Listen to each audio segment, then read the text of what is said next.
Hello to all my dear students, my name is Sumit Rana. बच्चों, आप सभी का बहुत बहुत स्वागत है आपके अपने इस YouTube channel SR Bihar basic classes में। जैसा कि थंबनेल में आप लोगों ने देख ही लिया होगा बेटा कि आज का ये लेक्चर वन शॉट के फॉर्म में होने वाला है। बॉटनी सेकेंड सेमेस्टर के अंदर एक टॉपिक जिसका नाम है कार्बोहाइड्रेट, और ये कार्बोहाइड्रेट आपकी पहली यूनिट का ही टॉपिक है। अब हम जितने भी साथी हमारे यहाँ बिहार राज्य के जुड़े हुए हैं और आपका सेकेंड सेमेस्टर है, आपका एग्जाम हो चुका है, या आप अभी वीडियो देख रहे हैं या बाद में वीडियो देख रहे हैं, तो बच्चे वीडियो को कर लेना लाइक और चैनल को कर लेना सब्सक्राइब और बेल आइकन दबा लेना, क्योंकि इस तरीके की इंफॉर्मेटिव वीडियो, इस तरीके का वन शॉट पूरा का पूरा लेक्चर मैं आपको अपने इसी यूट्यूब चैनल के ऊपर प्रोवाइड कर रहा हूं। तो मेरे बच्चे, आपको चैनल जरूर सब्सक्राइब कर लेना है, क्योंकि आपके सब्सक्रिप्शन करने से, आपके वीडियो लाइक करने से, शेयर करने से हम मोटिवेट होते हैं और आप सभी के लिए बहुत सारी क्लासेस हम लेकर के आते रहेंगे। आज का लेक्चर आप सभी लोग जानते हैं हमारा कार्बोहाइड्रेट के ऊपर होगा, जो कि वन शॉट फॉर्म में हम करेंगे। अच्छा, हमारा सेकेंड सेमेस्टर का सिलेबस क्या है उस पर भी हम थोड़ा सा चर्चा कर लेते हैं। आपके पास में इस तरीके का अगर पीडीएफ होगा या इतना कटिंग ही केवल मिला होगा, कहीं से भी आपने अरेंज किया है, तो इसको बेटा एक बार मिला लेना, क्योंकि मेजर कोर्स हमारा सेकंड का बायोमोलिक्यूल और सेल बायोलॉजी, ये बॉटनी सेमेस्टर सेकंड का आपका सिलेबस यहां पर मैं दिखा रहा हूं। ये सिलेबस अगर आपका मैच कर रहा है, एक जैसा है, तो भैया आप इस वीडियो को अंत तक देख लेना और इसको सब्सक्राइब कर लेना, क्योंकि इसी सिलेबस से रिलेटेड आपको मैं यहां पर सारा कंटेंट प्रोवाइड करने वाला हूं। ठीक है ना। यहां पर आपका मेजर कोर्स 2 लिखा हुआ है, क्योंकि मेजर कोर्स फर्स्ट हमारा फर्स्ट सेमेस्टर में हो चुका है थ्योरी वाला। सेकेंड सेमेस्टर में हम लोग सेकेंड पेपर यहां पर पढ़ेंगे, एक ही एक पेपर हमको यहां पर देना है। 4 क्रेडिट आपको यहां पर मिलेगा, टोटल 6 क्रेडिट का होता है, 2 क्रेडिट का आपका प्रैक्टिकल होगा। इसमें 4 यूनिट आपको पढ़नी है, जिसमें पहली यूनिट बायोमोलिक्यूल है, दूसरी बेटा एंजाइम है, तीसरी सेल है और चौथी हमारे यहां पर सेल साइकिल और सेल डिवीजन है। ठीक है ना बेटा। तो इसको थोड़ा आप लोग देख लीजिएगा, अगर ये सिलेबस आपका मैच करता है तो आप सही जगह पर हैं, सही चैनल पर हैं, और चैनल को सब्सक्राइब करना आपका दायित्व बनता है। चलिए शुरू करते हैं बिना किसी देरी के, हम लोग यहां पर कार्बोहाइड्रेट के बारे में।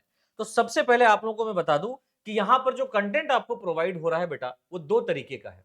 एक तो एक तरफ आपको हिंदी इंग्लिश मिक्स मिलेगा, जितने भी हमारे साथी हिंदी मीडियम वाले बैच के हैं या हिंदी मीडियम से आप लोगों ने पढ़ाई करा है, अपना इंटर पास आउट किया है ना, तो आप लोग इस वीडियो को जो है ना शेयर कर देना अपने हिंदी मीडियम वाले साथियों के साथ में।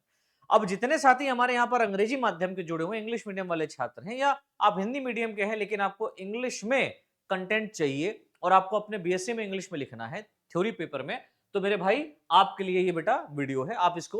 आप लोग भी इसको शेयर कर देना। क्यों? क्योंकि यहां पर जो भी मैं पढ़ाऊंगा उसका कन्वर्जन आपको इंग्लिश में मिलेगा। ठीक है ना। तो ये आपके लिए सबसे प्लस पॉइंट वाली बात है। अब सबसे इंपॉर्टेंट बात यह है कि सर आप ये जो पढ़ा रहे हैं इसकी पीडीएफ हमें कहां मिलेगी, है ना। सबसे इंपॉर्टेंट पॉइंट तो यहीं पर आता है कि सर इसका पीडीएफ कहां मिलेगा। तो मेरे बच्चे, इसका पीडीएफ आपको टेलीग्राम में मिलेगा। कहां मिलेगा भाइयों? टेलीग्राम चैनल के ऊपर मिलेगा, और टेलीग्राम चैनल का नाम है S R Bihar BSc classes. इस वीडियो के डिस्क्रिप्शन में आपको कई टेलीग्राम के लिंक मिल जाएंगे, है ना। मतलब टेलीग्राम का लिंक मिलेगा, कई प्रकार के लिंक मिलेंगे, जिसमें एक लिंक आपका होगा टेलीग्राम का। तो उस टेलीग्राम के लिंक पे क्लिक करके आप लोग ज्वाइन कर जाना। वीडियो के साथ में यहां पर मैं पोस्ट कर देता हूं आपकी पीडीएफ, तो पीडीएफ आपको वहां पर मिल जाएगी। अब इंपॉर्टेंट बात यह है कि और भी जो लिंक मिलेंगे भैया, वहां पर भी आप लोग क्लिक करके हमें फॉलो कर लेना। जैसे इंस्टाग्राम हमारा पेज चला है सर बिहार बेसिक क्लासेस के नाम से, आप बेटा उसको जरूर फॉलो कर लेना, हम फॉलो बैक करते हैं।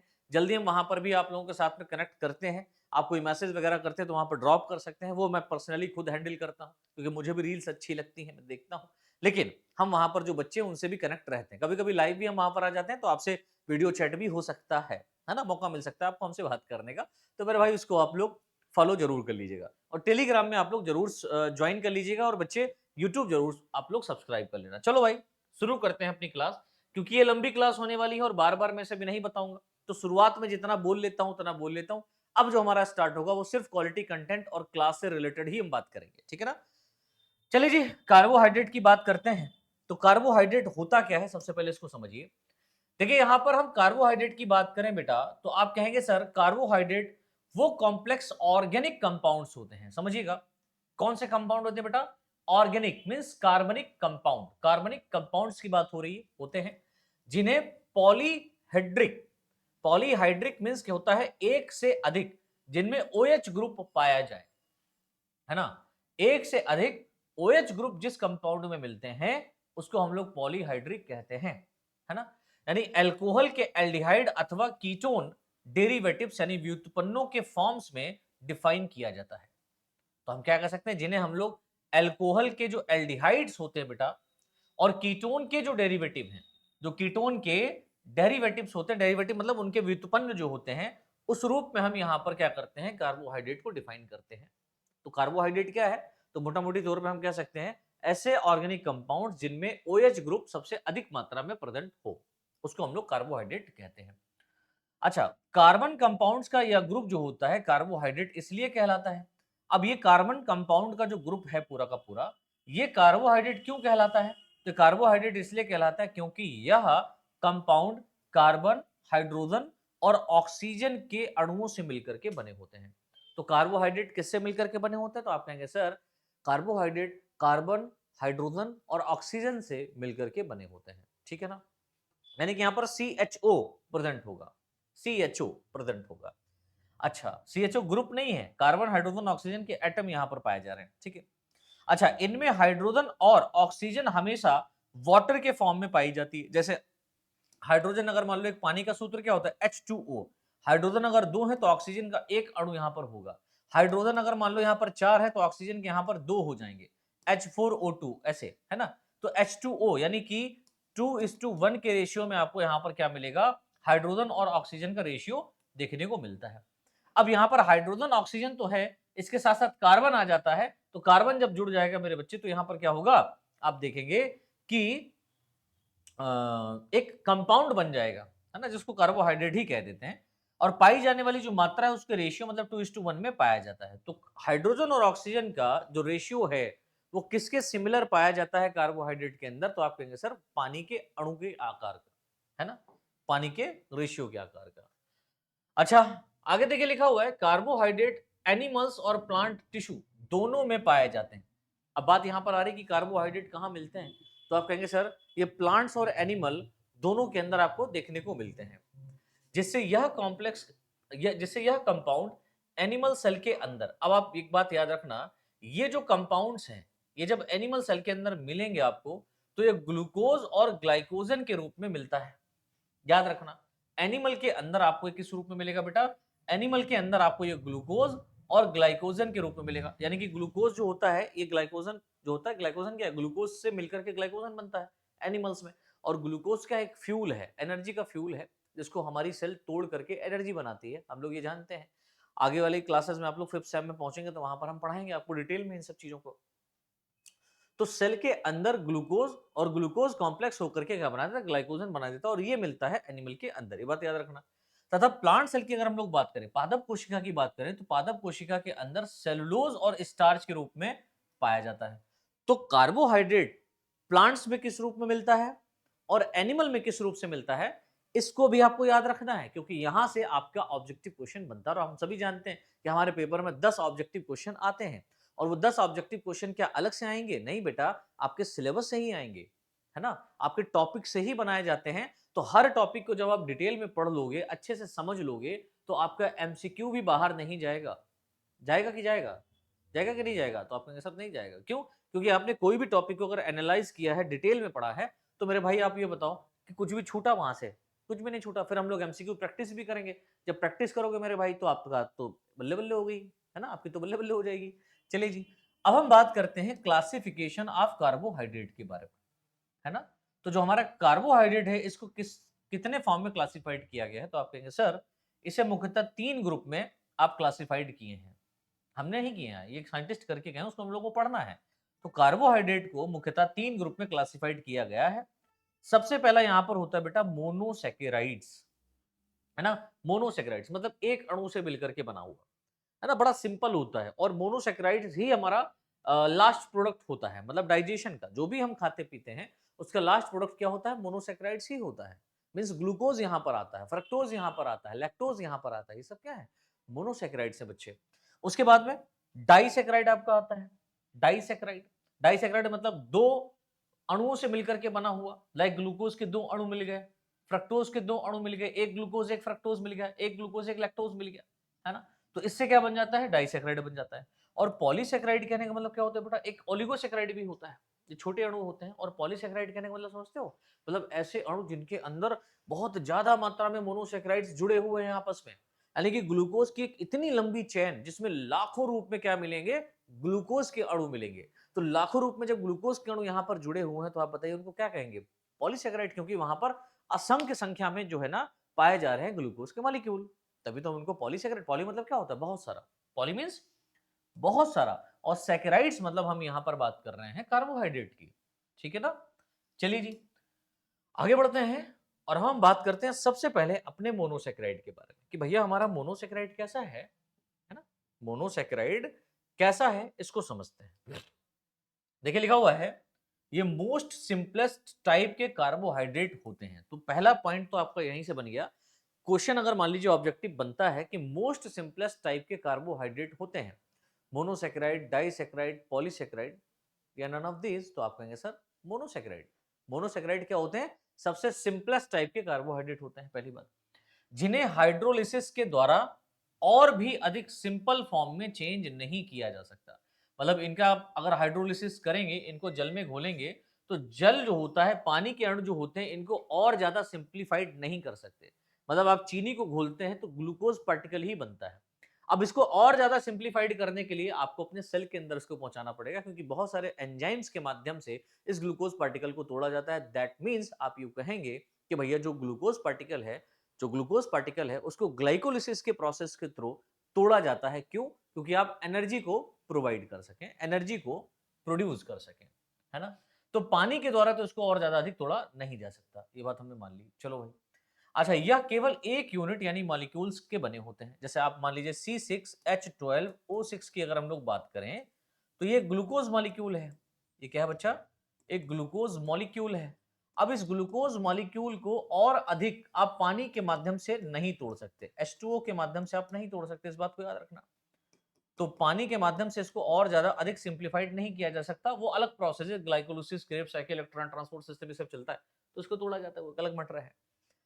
अच्छा, जिनका जो जनरल फॉर्मूला होता है बेटा वो CnH2nOn होता है। इसको ऐसे लिखेंगे, थोड़ा सा यहाँ पर चेंजेस आया है, इसको ऐसे लिख लीजिए, CnH2n और ON होता है, ठीक है ना। अच्छा, मोस्ट सिंपलेस्ट मोनोसैकेराइड्स जो होते हैं, मोस्ट सिंपलेस्ट मोनोसैकेराइड के फॉर्म में कौन कौन आपको मिलेगा? तो ग्लिसरल डिहाइड आपको मिलेगा व डाईहाइड्रोक्सी एसीटोन्स पाए जाते हैं। यानी सबसे सिंपलेस्ट, है ना, बहुत ही ज्यादा सिंपलेस्ट फॉर्म में जो आपको मोनोसैकेराइड देखने को मिलेंगे, है ना, वो दो ही हैं। एक तो बेटा ग्लिसरल डिहाइड है, दूसरा डाईहाइड्रोक्सी एसीटोन है। इसको याद कर लेना, ये आपके ऑब्जेक्टिव का एक बहुत बढ़िया और फेवरेट एग्जाम का पॉइंट ऑफ व्यू से अगर देखा जाए तो क्वेश्चन बनता है कि मोस्ट सिंपलेस्ट कार्बोहाइड्रेट कौन है। वहां पर ग्लूकोज भी लिखा होगा, है ना, तो ग्लूकोज को यहां पर आपको टिक नहीं करना है, आप किसको टिक करेंगे? ग्लिसरल डिहाइड, या आपका मिल सकता है डाईहाइड्रोक्सी एसीटोन, या फोर्थ ऑप्शन में हो सकता है बी एंड सी बोथ। तो आप कहेंगे sir B and C both, क्योंकि ग्लिसरल डिहाइड और डाईहाइड्रोक्सी एसीटोन ये सबसे सिंपलेस्ट मोनोसैकेराइड के रूप में पाए जाते हैं। तो ये पॉइंट आप याद रखिएगा, बहुत इंपॉर्टेंट है। नेक्स्ट पॉइंट बच्चा देखिए लिखा हुआ है कि मोनोसैकेराइड के रूप में ग्लूकोज आपका मिलेगा। अगर मोनोसैकेराइड के रूप में आप बात करें तो ग्लूकोज होगा, राइबोज होगा, फ्रक्टोज होगा, है ना, आदि पाए जाते हैं, जिन्हें स्मॉल इंटेस्टाइन के द्वारा डायरेक्ट एब्जॉर्ब कर लिया जाता है। अगर आप देखें कि हमारी जो इंटेस्टाइन है, इंटेस्टाइन जो हमारी है वो किन मॉलिक्यूल्स को एब्जॉर्ब करती है? तो मोनोसैकेराइड्स को करती है। और मोनोसैकेराइड्स में किसको करती है बेटा?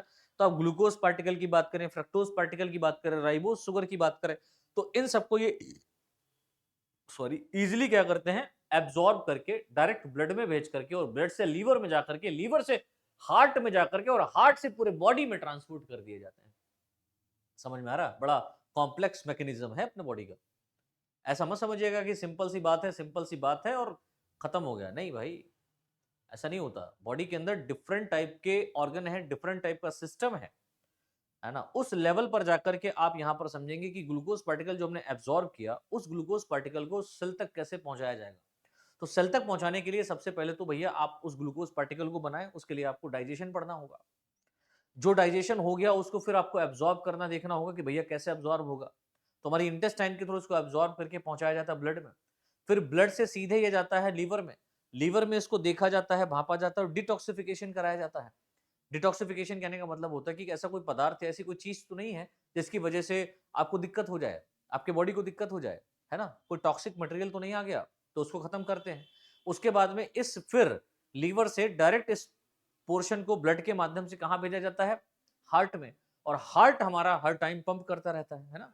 24/7 हर टाइम, जब तक आपका लाइफ है तब तक ये हार्ट आपका पंप करेगा ही करेगा। और पूरे बॉडी के अंदर ब्लड फ्लो होता है और ब्लड के माध्यम से ग्लूकोज क्या होते हैं? सेल तक पहुंचने का काम करते हैं और सेल के अंदर फर्दर इनका डाइजेशन किया जाता है, इनको तोड़ा जाता है। वो प्रोसेस अलग है, वो बात अलग है, वो बात अलग है तो अलग चैप्टर में उसको कवर करेंगे। ये बात समझ में आ गई? अब हम बात करते हैं क्लासेस एंड नॉमेनक्लेचर।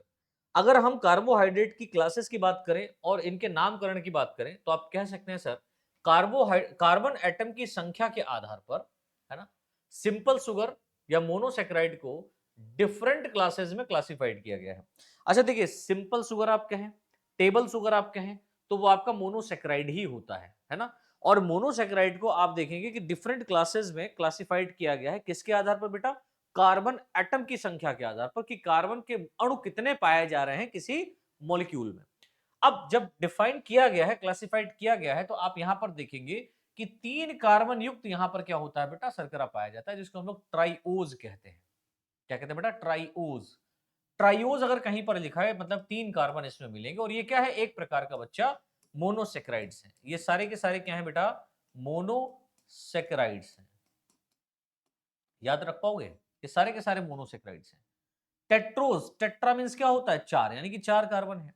पेंटोज मतलब 5 कार्बन। अब आप याद रखिए, पेंटोज शुगर कहां प्रेजेंट होती है? तो आप कहेंगे सर अमीनो शुगर में, अमीनो एसिड्स में। लाइक अगर सॉरी, मैं न्यूक्लिक एसिड की अगर बात करूं, सॉरी सॉरी माफ करना, न्यूक्लिक एसिड। तो न्यूक्लिक एसिड में आपका क्या होता है? पेंटोज शुगर होता है। याद आ रहा है? पेंटोज शुगर यानी 5 कार्बन युक्त शर्करा वहां पर आपको देखने को मिलती है ना? और 5 कार्बन युक्त शर्करा है तो राइबोज के फॉर्म में आपको मिलती है, तो पेंटोज शुगर आपको वहां पर देखने को मिल रही है, या राइबोज शुगर जिसको कहते हैं। हेक्सोज मतलब यहां पर 6 कार्बन पाए जाएंगे। लाइक आप ग्लूकोज की बात कर लो, किसकी बात करो? ग्लूकोज, इसमें कार्बन 6 होते हैं। और हेप्टोज मतलब 7 कार्बन वाली शर्करा। हेप्टोज मतलब 7 कार्बन वाली शर्करा। देखिए लिखा हुआ है, इसके अलावा मोनोसेक्राइड में पाए जाने वाले एल्डिहाइड व कीटोन ग्रुप के आधार पर इन्हें एल्डोज और कीटोज में भी डिवाइड किया गया है। जैसे हमने एक कार्बन के आधार पर, कार्बन की संख्या के आधार पर इनको डिफाइन किया है, उसी तरीके से आप यहां पर मोनोसेक्राइड को बेटा एल्डिहाइड और कीटोन ग्रुप, मतलब किसमें एल्डिहाइड ग्रुप प्रेजेंट है, किसमें कीटोन ग्रुप प्रेजेंट है, इसके बेसिस पर आप इनको एल्डोज और कीटोज, याद रखना, एल्डोज और कीटोज समूह में क्या कर सकते हैं? क्लासिफाइड कर सकते हैं, बांट सकते हैं। अब हम बात करेंगे सर एल्डोज और कीटोज के आधार पर। जैसे आप ट्राइओज की बात करें तो ट्राइओज में आप देखेंगे जो फार्मूला इसका होगा C3O3 होगा।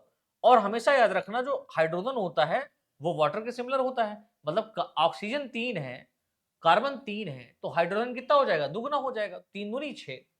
तो यहां पर H6 हो जाएगा, C3H6O3। C3H6O3 ये क्या है बच्चा? ये फॉर्मूला है। अब अगर आप इसके एल्डोज की बात करेंगे तो एल्डोज इसका बनेगा ग्लिसरल्डिहाइड, क्योंकि यहां पर एल्डिहाइड, एल्डोज मतलब एल्डिहाइड ग्रुप का पाया जाना, एल्डिहाइड ग्रुप का पाया जाना। जब एल्डिहाइड ग्रुप पाया जाएगा, अगर इसमें एल्डिहाइड ग्रुप जुड़ा होगा, एल्डिहाइड ग्रुप जब इसका आप स्ट्रक्चरल फॉर्मूला देखेंगे तो वहां पर समझेंगे, अगर एल्डिहाइड ग्रुप है तो ग्लिसरल्डिहाइड कहलाएगा। और अगर कीटोन ग्रुप जुड़ा है, कौन सा बेटा? Ketone group. अगर कीटोन ग्रुप यहां पर जुड़ा है बच्चे, तो ये क्या कहलाएगा? कीटोस कहलाएगा। तो कीटोन ग्रुप अगर मान लीजिए ट्राइओज में प्रेजेंट है तो ये क्या कहलाएगा? Dihydroxy acetone. देखो नाम चेंज हो गया, फॉर्म चेंज हुआ तो नाम चेंज हुआ, सीधी सी बात है। फॉर्म अगर चेंज होगा तो नाम चेंज होगा, ठीक है ना? तो ट्राइओस को अगर एल्डोज ग्रुप यहां पर या एल्डिहाइड ग्रुप है तो ग्लिसरल्डिहाइड बोलेंगे, और कीटोन ग्रुप है तो डाईहाइड्रोक्सी एसीटोन बोलेंगे। वहीं पर टेट्रोज की अगर हम लोग बात करें, कार्बन 4 होंगे, हाइड्रोजन 8 होंगे, ऑक्सीजन 4 होंगे। तो एल्डोज जो होगा, सॉरी टेट्रोज जो होगा, इस टेट्रोज को एरिथ्रोज के नाम से जानेंगे अगर यहां पर एल्डिहाइड ग्रुप होगा। और वहीं पर अगर कीटोन ग्रुप होगा तो इसको एरिथ्रोलोज कहेंगे, एरिथ्रेलोज कहेंगे। क्या कहेंगे बेटा? एरिथ्रोलोज। पेंटोज की अगर हम लोग बात करें, ये इंपॉर्टेंट है भैया, C5H10O5 यहां पर आप देखते हैं। तो अगर एल्डिहाइड ग्रुप है तो राइबोज कहलाएगा, और कीटोन ग्रुप है तो क्या कहलाएगा बेटा, राइबुलोज कहलाएगा। क्या कहलाएगा, राइबुलोज कहलाएगा। ये बहुत इंपॉर्टेंट है, ये बीच वाली जो भैया संख्या है ना, इसको याद करना, पेंटोज शुगर को। तो आपसे अगर ये पूछा जाए कि न्यूक्लिक एसिड में जो पेंटोज शुगर पाई जा रही है वो एल्डिहाइड ग्रुप के रूप में मिल रही है, एल्डोज के रूप में है, या कीटोज के रूप में है, तो आप कहेंगे सर एल्डोज के रूप में, क्योंकि यहां पर हम लोग राइबोज के फॉर्म में, किस फॉर्म में बेटा देखते हैं, राइबोज के फॉर्म में पेंटोज ग्रुप यहां पर प्रेजेंट होता है। पेंटोज शुगर यहां पर राइबोज के फॉर्म में पाई जाती है, दैट मींस इसमें एल्डिहाइड ग्रुप होगा। कौन सा ग्रुप होगा, एल्डिहाइड ग्रुप होगा। भैया थोड़ा केमिस्ट्री है ना, बहुत ज्यादा कॉम्प्लेक्स केमिस्ट्री यहां पर नहीं है बायो में, ये बड़ा सिंपल केमिस्ट्री है, तो उसको आप समझ सकते हो, और पढ़ी भी है आपने केमिस्ट्री, तो ज्यादा दिक्कत नहीं है। अगर आप ग्लूकोज की भी बात कर ले तो आपको यही दो याद रखने हैं, एक तो तीसरा याद कर लेना और चौथा याद कर लेना पेंटोज। जो यहाँ पर क्वेश्चन आपका सीधा सीधा बनता है न्यूक्लिक एसिड से, कि न्यूक्लिक एसिड में जो शुगर प्रेजेंट होती है वो किस प्रकार की होती है, तो आप कहेंगे सर राइबोज शुगर होती है।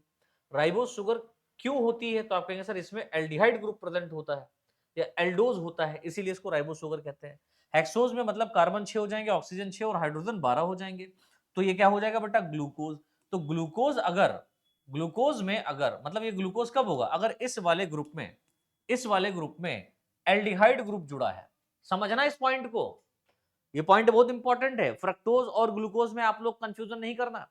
मान लो कि हेक्सोज जो है, यानी कि जो ग्लूकोज है, ग्लूकोज हम इसे तब बोलेंगे हेक्सोज को जब इसमें एल्डिहाइड ग्रुप होगा, और इसको फ्रक्टोज तब बोला जाएगा जब इसमें कीटो ग्रुप होगा, that means ketone group present होगा। अगर कीटोन ग्रुप पाया जा रहा है तो ये क्या कहलाएगा बेटा, फ्रक्टोज कहलाएगा। मतलब पौधों के जो फ्रूट होते हैं उनमें पाई जाने वाली शर्करा, फ्रक्टोज मतलब फ्रूट में मिलने वाली शर्करा, सीधी सी बात है। और ग्लूकोज मतलब कार्बोहाइड्रेट में मिलने वाली शर्करा। लैक्टोज मतलब आप कहेंगे सर मिल्क में मिलने वाली शर्करा, यही तो कहोगे ना बेटा। अब यहां पर तीनों का अलग अलग फॉर्म है ये बेटा शर्करा, कार्बन कार्बन 6 ही है, कार्बन की संख्या 6 ही है, लेकिन यहां पर ग्रुप के प्रेजेंट और एब्सेंट के आधार पर इनको चेंज कर दिया जाता है, या कैसा क्या ग्रुप प्रेजेंट है। अगर एल्डिहाइड ग्रुप है तो ग्लूकोज कहलाएगा, और मेरे बच्चे अगर कीटोन ग्रुप है तो ये क्या कहलाएगा, फ्रक्टोज कहलाएगा। क्या आज के बाद अब इसको भूलोगे, क्या आज के बाद अब इसको भूल पाओगे, किसको, इसको, कि हेक्सोज की अगर हम लोग बात करें, दैट मींस कार्बन 6, हाइड्रोजन 12 और ऑक्सीजन 6 की बात करें, जो कि ग्लूकोज का फार्मूला होता है और फ्रक्टोज का भी फार्मूला होता है। इन्हें ग्लूकोज और फ्रक्टोज इसलिए कहा जाता है क्योंकि जब हेक्सोज में, किसमें बेटा, हेक्सोज में एल्डिहाइड ग्रुप प्रेजेंट होगा तब ये कहलाएगा ग्लूकोज, और जब कीटोन ग्रुप प्रेजेंट होगा तो ये कहलाएगा फ्रक्टोज। क्लियर हुआ यहां तक, चलो जी आगे बढ़ते हैं। बिल्कुल मजा आ गया भाई। अब हम देखते हैं कि यदि शुगर मॉलिक्यूल की हम बात करते हैं, ठीक है, तो शुगर मॉलिक्यूल के पहले कार्बन एटम पर यदि मान लीजिए एक फ्री हाइड्रोजन एटम पाया जाता है, एक कोई शुगर है, इस शुगर मॉलिक्यूल के बेटा पहले कार्बन का जो एटम है उसके ऊपर कोई एक स्वतंत्र रूप से हाइड्रोजन का एटम पाया जा रहा है, तो वह एल्डोज शुगर कहलाती है। तो एल्डोज शुगर को पहचानने का सबसे बढ़िया तरीका क्या है कि भैया, कि हेक्सोज में कार्बन नंबर 1 पर अगर स्वतंत्र रूप से हाइड्रोजन है, कार्बन नंबर 1 पर अगर स्वतंत्र रूप से फ्री फॉर्म में हाइड्रोजन प्रेजेंट है तो ये एल्डोज है। और वहीं अगर आप बात करते हैं, अच्छा थोड़ा सा और देख लेते हैं, एल्डोज शुगर के मॉलिक्यूल के एक एंड पर हमेशा एल्डिहाइड ग्रुप पाया जाएगा। तो आप यहां पर देखेंगे कि एक एंड पर आपको हाइड्रोजन फ्री मिलेगा और एक एंड पर क्या होगा बेटा, एल्डिहाइड ग्रुप मिलेगा, है ना, एल्डिहाइड ग्रुप मिलेगा। तथा बीच के सारे कार्बन कंपाउंड्स पर हाइड्रोजन और ऑक्सीजन का, है ना, ग्रुप H और OH का ग्रुप प्रेजेंट होता है। तो हाइड्रोजन ऑक्सीजन जो यहां पर प्रेजेंट होता है वो H ग्रुप में और OH ग्रुप में यहां पर मिलेगा। तो अगर आप एक एल्डोज की बात कर रहे हैं, हेक्सोज में एल्डोज की बात कर रहे हैं, तो उसके एक एंड पर आपको फ्री हाइड्रोजन ग्रुप मिलेगा और दूसरे एंड पर आपको एल्डिहाइड ग्रुप मिलेगा। दूसरे एंड पर क्या मिलेगा बेटा, एल्डिहाइड ग्रुप मिलेगा। और बाकी के जो बीच में बच गए, है ना, बाकी के जो बीच में 4 कंपाउंड बचे आपके, यहां पर आपका OH और H ग्रुप प्रेजेंट होगा। अब OH और H ग्रुप का प्रेजेंट और पोजीशनिंग और इनका लेफ्ट और राइट साइड भी डिसाइड करता है कि अल्फा होगा कि बीटा होगा। थोड़ा सा कॉम्प्लेक्स है, लेकिन इसको समझेंगे अच्छे से तो समझ में आएगा। बिल्कुल टेंशन लेने वाली बात नहीं, क्योंकि आप SR बिहार बेसिक क्लासेस से पढ़ रहे हो। अच्छा देखिए, लिखा हुआ है यदि शुगर मॉलिक्यूल के फर्स्ट कार्बन एटम पर, ठीक है ना, जो सुगर मॉलिक्यूल है, इसका पहला कार्बन एटम जो है, इस पर अगर C2OH ग्रुप प्रेजेंट है, कौन सा ग्रुप बेटा? CH2OH। CH2OH ग्रुप अगर पाया जाता है तो ऐसी सुगर को कीटोज कहते हैं। याद रखोगे? पहले कार्बन एटम पर अगर हाइड्रोजन ग्रुप और इसके लास्ट वाले पोजीशन पर या मान लो किसी दूसरे एंड पर एल्डिहाइड ग्रुप प्रेजेंट है, तो क्या है ये बेटा? तो ये एल्डोज है।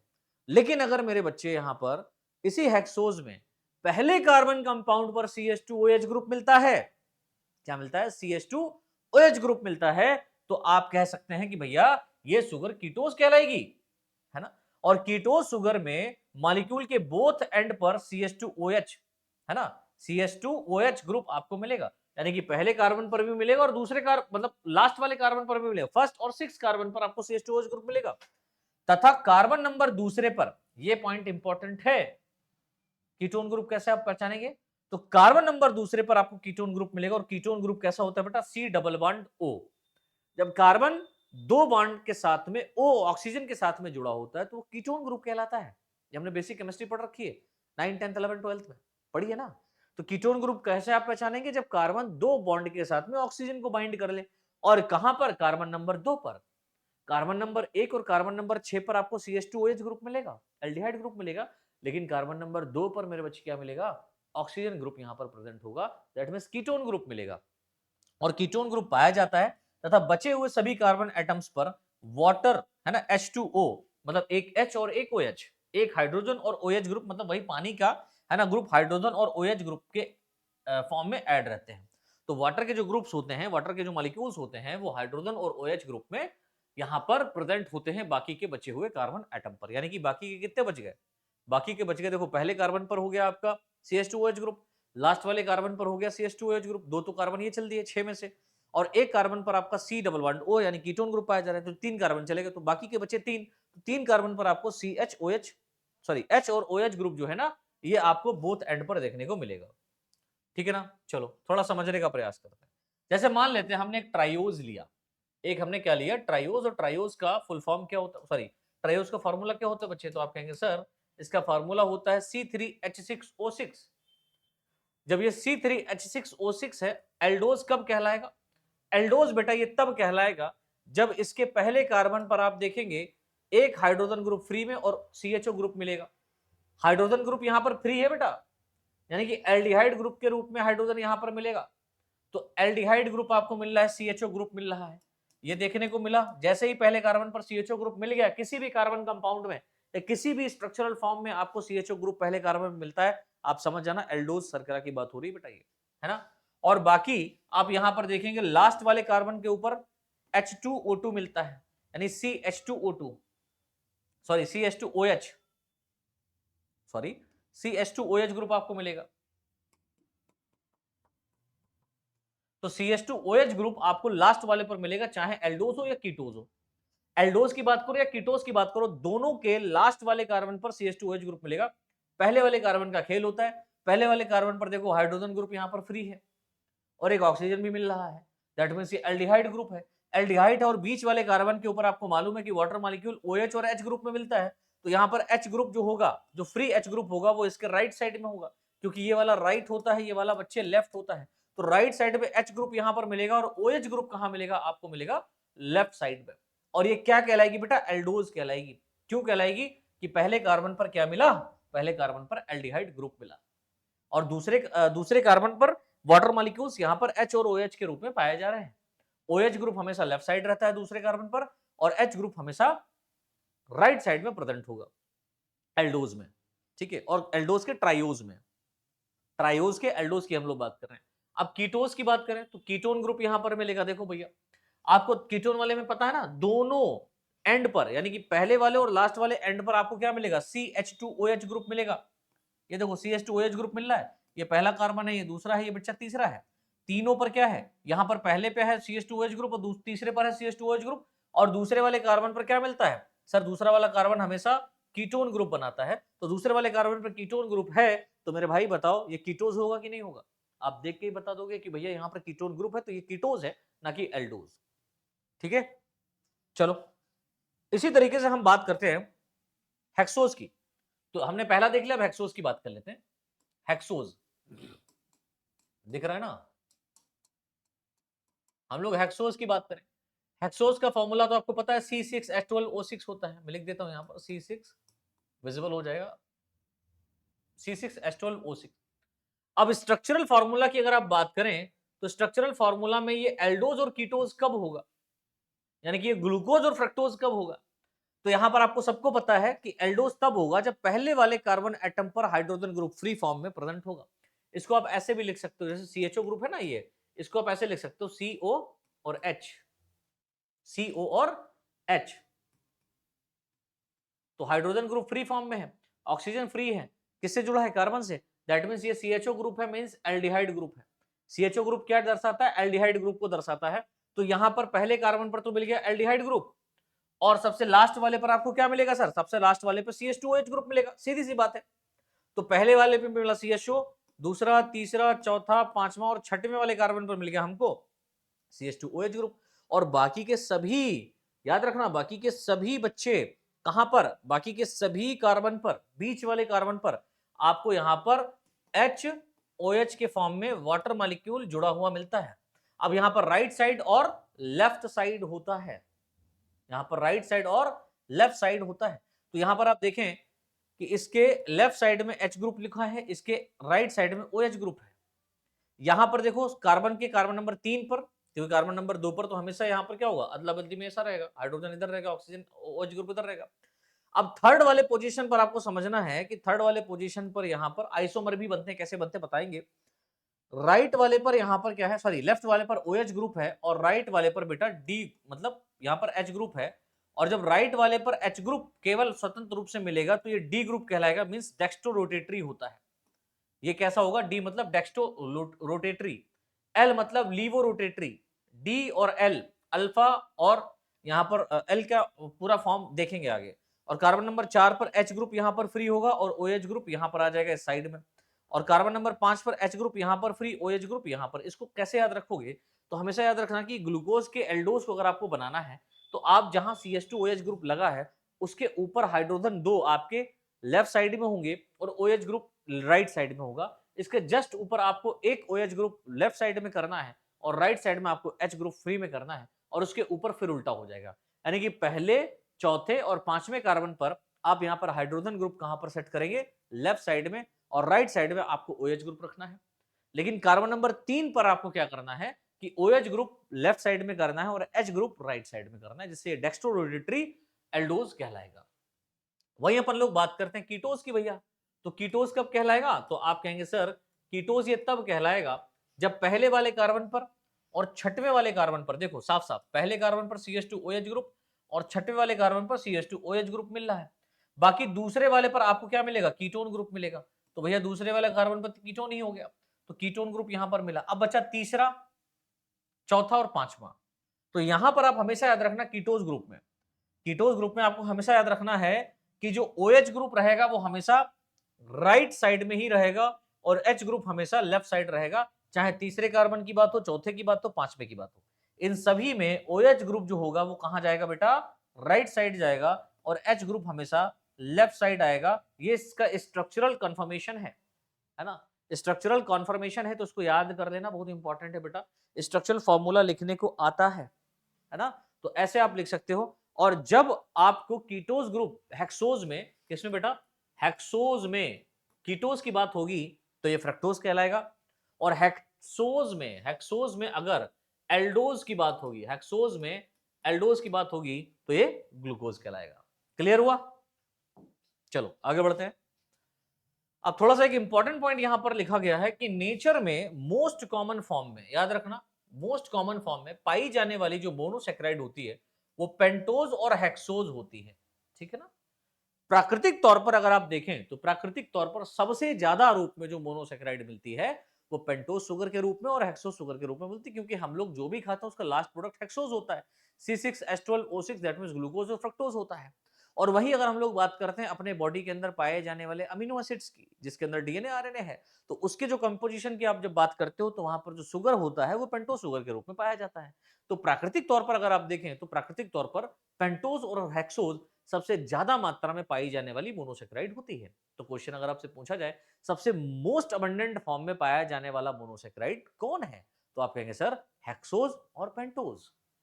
हेक्सोज और पेंटोज दोनों एक साथ आ गया तो बोथ ऑप्शन जरूर होगा, हेक्सोज और पेंटोज होगा, ठीक है ना।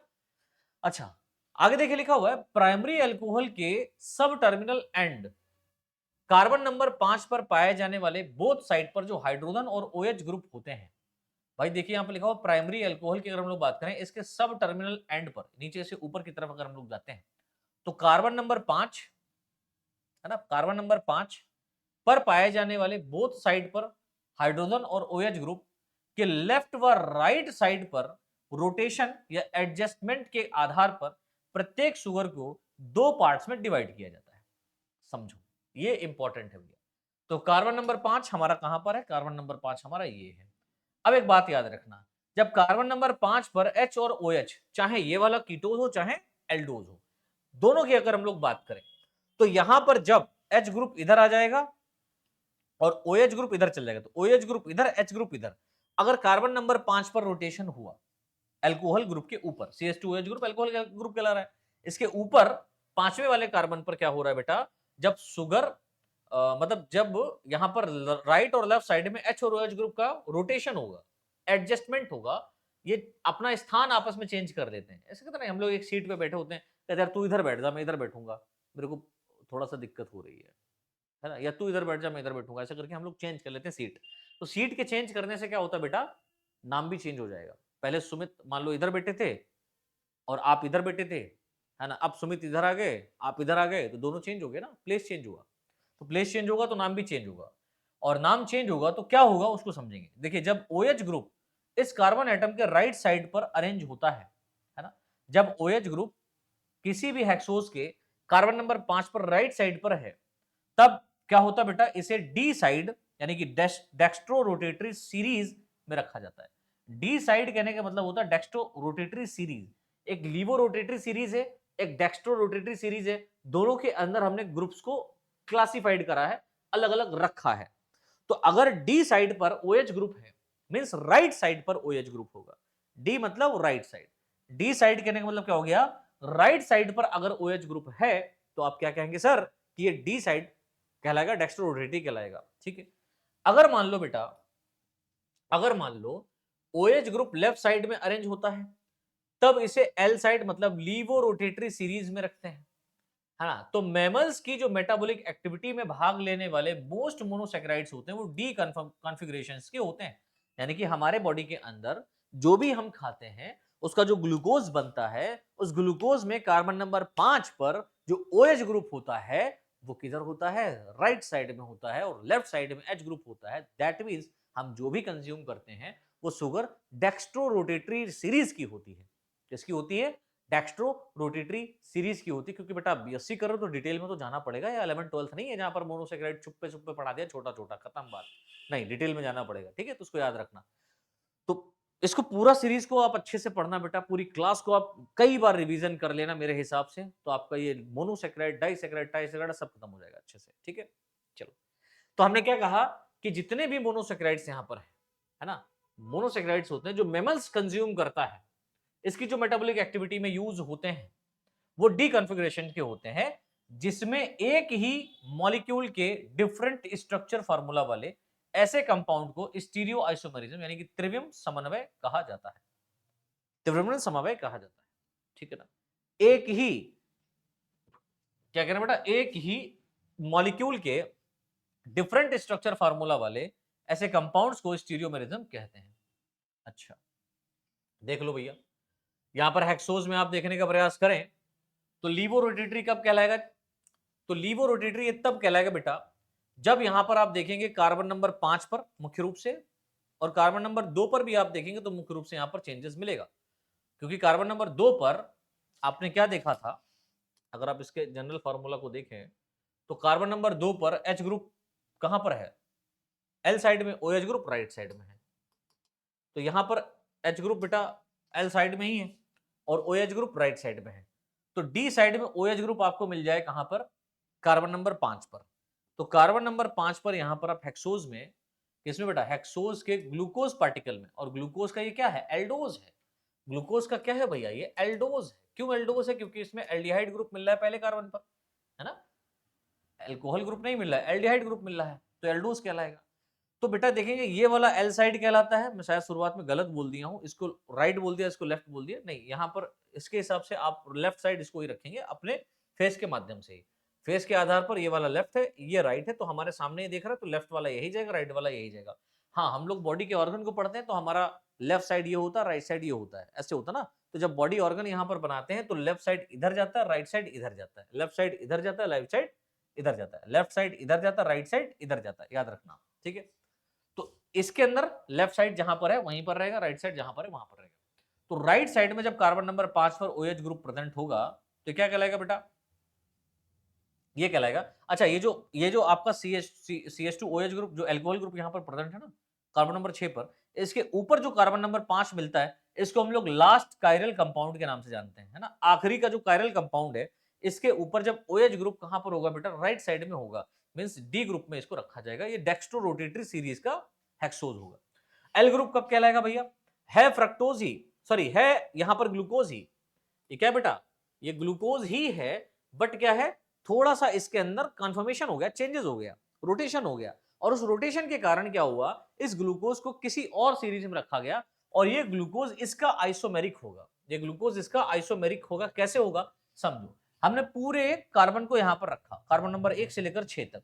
छठवें वाले कार्बन पर क्या है, हमें मालूम है कि यहां पर क्या मिलता है बच्चे, CH2OH ग्रुप मिलता है। छठे कार्बन पर CH2OH ग्रुप है। पांचवें कार्बन पर यहां पर क्या है, चेंजेस होगा, तो लास्ट कायरल कंपाउंड पर H ग्रुप आ जाएगा डी साइड में, और OH ग्रुप चला जाएगा L साइड में।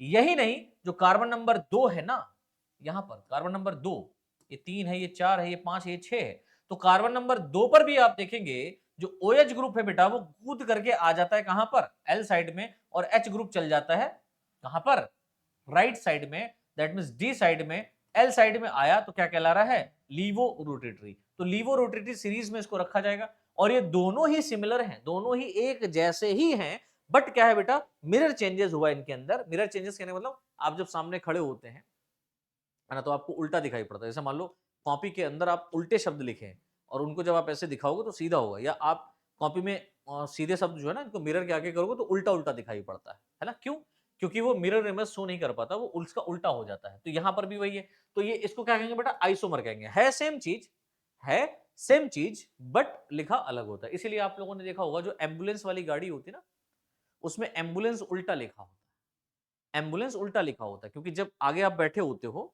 आगे आप जब बैठे मतलब आगे वाली जो गाड़ी है उसमें अगर आप ड्राइविंग कर रहे हो, तो साइड मिरर जो है, जब साइड मिरर में आप देखोगे कि पीछे कौन है, कौन सा वाहन है, तो उस वाहन पे लिखा होगा एम्बुलेंस। तो उल्टा लिखा होगा जब एम्बुलेंस, तो वो आपको मिरर में सीधा दिखाई पड़ेगा, आप तुरंत गाड़ी साइड में करोगे, उसको जाने दोगे, क्योंकि वो इमरजेंसी गाड़ी भी है, उसको जाने देना चाहिए, है ना। कितनी भी भीड़ हो, कितना भी आपको इमरजेंसी हो, कोई भी काम आपको हो, लेकिन एम्बुलेंस दिखे तो तुरंत उसको जाने दो। अच्छा, फ्रक्टोज में भी आप वही लीवो और नेक्स्ट्रो की बात करेंगे, है ना। तो डी फ्रक्टोज, एल फ्रक्टोज, जो आइसोमेरिज्म इसका कहलाता है, आइसोमेरिक कहलाता है। वही कार्बन नंबर 5वें कार्बन पर लास्ट कार्बोनिल कंपाउंड पर आप OH ग्रुप यहां पर देखोगे, और यहां पर OH ग्रुप आप इसके लेफ्ट साइड में देखोगे। लेफ्ट साइड में होगा तो यह क्या कहलाएगा, एल फ्रक्टोज कहलाएगा, राइट साइड में होगा तो डी फ्रक्टोज कहलाएगा। सिंपल सी बात है, इसमें इतना टाइम खत्म करने की रिक्वायरमेंट नहीं है। मैनोज की अगर हम लोग बात करते हैं बेटा, मैनोज, मैनोज क्या होता है ना, ये C6H12O6 ही होता है, इसको मेनोज कहते हैं। यहां पर आप देखेंगे डी मेनोज कहलाता है, तो डी मेनोज में आप देखेंगे OH ग्रुप यहां पर आपको कई जगह दिखाई पड़ रहा है लेफ्ट साइड में। तो OH ग्रुप यहां पर देखो, पहले दूसरे कार्बन पर है OH ग्रुप, तीसरे कार्बन पर भी है, चौथे कार्बन पर OH ग्रुप यहां पर आ गया, और पांचवें कार्बन पर OH ग्रुप राइट साइड में होगा, तो ये क्या हो जाएगा बेटा, एल्डोज ग्रुप कहलाएगा, और डी डेक्स्ट्रोरोटरी सीरीज में आएगा। यहां पर जो दूसरे और तीसरे कार्बन पर आप देख रहे थे OH ग्रुप किधर था, एल साइड था, वो OH ग्रुप आ गया राइट साइड में, और एल साइड मतलब पहला, दूसरा, तीसरा, चौथे कार्बन पर आपने यहां पर देखा कि OH ग्रुप डी साइड में, तो ये चल गया कहां पर, एल साइड में, तो OH ग्रुप आ जाएगा इधर, और ये वाला OH ग्रुप चल जाएगा इधर। यानी कि नीचे के दो कंपाउंड्स, यानी नीचे के दो कार्बन के OH ग्रुप कहां आ जाएंगे, लेफ्ट साइड में, ऊपर के दो OH ग्रुप कहां चल जाएंगे, कार्बन के राइट साइड में चल जाएंगे, है ना, डी साइड में चल जाएंगे, एल साइड में चल जाएंगे। तो क्या कहलाएगा बेटा, एल मेनोज कहलाएगा, एल मेनोज। तो मेनोज का ये स्ट्रक्चरल फार्मूला है बेटा, देख लेना, उधर वाला इंपॉर्टेंट है। अच्छा जी, अब हम बात करते हैं बच्चे फिजियोलॉजिकल इंपॉर्टेंस ऑफ मोनोसैकेराइड, बड़ा इंपॉर्टेंट है। भाई हमारा दैनिक जीवन में इसका क्या इंपॉर्टेंस है? तो फिजियोलॉजिकल इंपॉर्टेंस ऑफ मोनोसेक्राइड की अगर हम लोग बात करें तो सबसे पहले हम ट्राइओज की बात करेंगे। देखो ये बॉडी में हेक्सोज के मेटाबॉलिक ब्रेकडाउन से प्रोड्यूस होते हैं। याद आ रहा है? नहीं याद आ रहा है? भैया ग्लाइकोलिसिस पढ़े थे ना 11th 12th में। तो ग्लाइकोलिसिस आप लोग जब पढ़ के आए हैं तो उसमें आपने देखा था कि जो एक ग्लूकोज मॉलिक्यूल होता है, क्या होता है बेटा? C6H12O6 जो मॉलिक्यूल होता है, इसको बेटा एटीपी की प्रेजेंट में, 2 एटीपी की प्रेजेंट में और मेनी एंजाइम्स की प्रेजेंट में, है ना? मेनी एंजाइम्स, मेनी नहीं बोलेंगे, मतलब डिफरेंट एंजाइम की प्रेजेंट में बात करेंगे।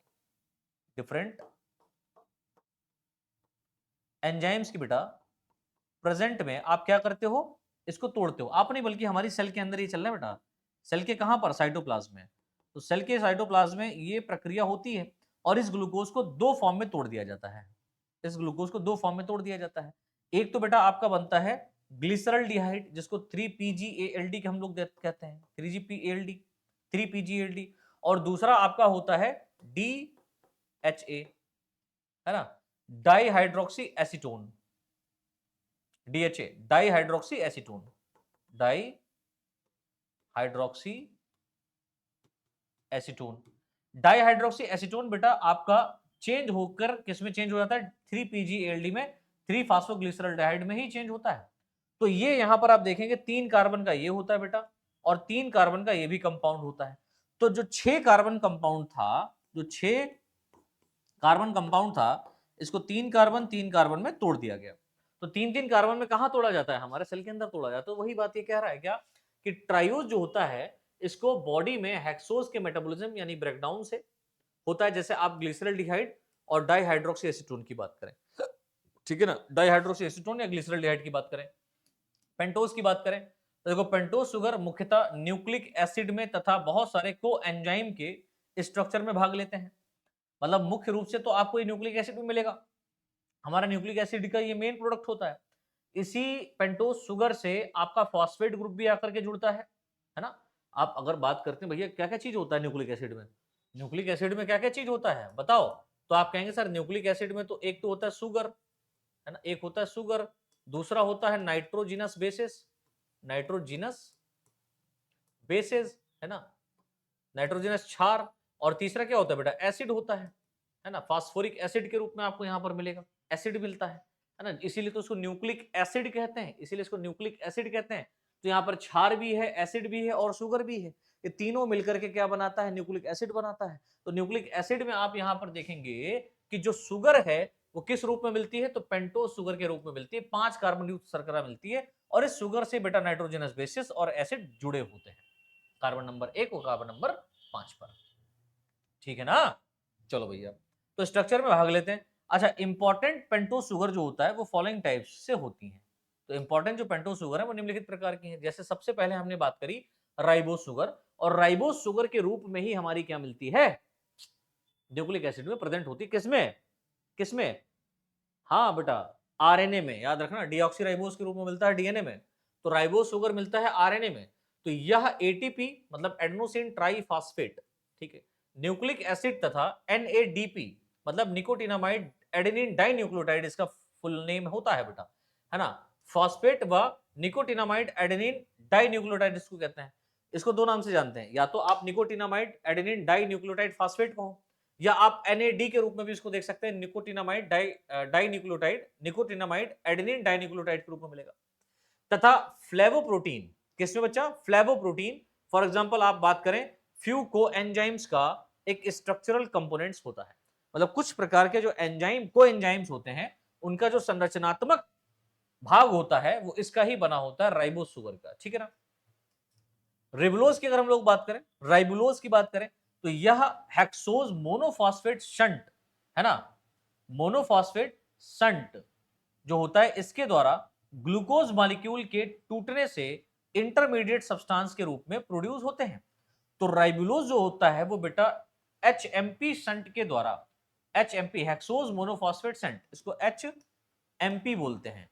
तो एचएमपी हेक्सोज मोनोफॉस्फेट शंट एक प्रक्रिया होती है सेल के अंदर, है ना? मसल्स में होती है स्पेशली। उसके द्वारा क्या होता है? ग्लूकोज मॉलिक्यूल तोड़ा जाता है और इंटरमीडिएट के फॉर्म में कुछ सब्सटेंस बनते हैं। इससे एनर्जी रिलीज नहीं होती, याद रखना, है ना? और कुछ प्रोडक्ट यहां पर बनते हैं जो कि बायोलॉजिकल मेटाबॉलिक एक्टिविटी में पार्टिसिपेट करते हैं या बायोलॉजिकल एक्टिविटी में ये पार्टिसिपेट करते हैं, इस बात को याद रखना, ठीक है ना। आगे बात करते हैं बच्चा हम लोग हेक्सोज की। तो हेक्सोज भैया बहुत इंपॉर्टेंट है कि कार्य के आधार पर हेक्सोज सुगर मोनोसैकेराइड यानी मोनो मोस्ट इंपॉर्टेंट फॉर्म में पाए जाते हैं। भाई हम लोगों ने राइबोज की बात कर ली, पेंटोज की बात कर ली, हेक्सोज की बात कर रहे हैं, है ना। पाए जाते हैं जो फॉलोइंग फॉर्म से मिलते हैं, जैसे आप ग्लूकोज की बात करें तो ग्लूकोज एक प्रकार का क्या है, हेक्सोज है। यानी ग्लूकोज का जो जनरल फार्मूला होता है बेटा वो C6H12O6 होता है, जो कि मुख्यतः ग्रेप्स में अत्यधिक मात्रा में पाई जाती। तो एक ऑब्जेक्टिव क्वेश्चन आपका यहां से निकला, क्या निकला कि ग्रेप्स में पाई जाने वाली शुगर कौन सी होती है, तो आप कहेंगे सर ग्लूकोज। या ग्लूकोज को और कौन सी शुगर कहते हैं, तो आप कहेंगे सर ग्लूकोज को हम लोग ग्रेप्स शुगर के नाम से जानते हैं, अंगूर में पाई जाने वाली शर्करा के नाम से जानते हैं। तो आज से अगर मान लीजिए आपको लो फील हो रहा है, ग्लूकोज अधिक मात्रा में लेना है, ग्लूकोज की बोतल नहीं चढ़वाना है, तो बच्चे अंगूर खाना शुरू कर दो, है ना। तो ग्रेप्स खाओगे एनर्जी बरकरार रहेगी, इसीलिए इसे ग्रेप्स शुगर के नाम से भी जाना जाता है। नेक्स्ट पॉइंट देखिए लिखा हुआ है ग्लूकोज को मुख्यतः बॉडी के अंदर starch, sugar cane, maltose, lactose आदि के हाइड्रोलिसिस द्वारा प्रोड्यूस किया जाता है। तो ये ग्लूकोज जो है बेटा ये कैसे मिलेगा हमारे शरीर को, तो हमारे शरीर को जब हम स्टार्च को तोड़ते हैं, मंड को तोड़ते हैं, जब हम लोग शुगर केन मतलब गन्ने का रस पीते हैं या गन्ने को चूसते हैं, जब हम लोग माल्टोज मतलब हमने कोई कार्बोहाइड्रेट लिया, लाइक स्टार्च ही हमने लिया, है ना, माल्टोज को हमने तोड़ा, लैक्टोज मिल्क शुगर, है ना, मिल्क को हमने खाया, है ना, इनको इनके टूटने से क्या होता है बेटा, इनके हाइड्रोलिसिस से क्या होता है, ये निर्मित होता है कौन, ग्लूकोज, ठीक है। अच्छा ग्लूकोज जो होता है वो मुख्यतः बॉडी की शुगर होती है। शरीर की शुगर किसे कहा जाता है, तो ग्लूकोज को ही कहा जाता है।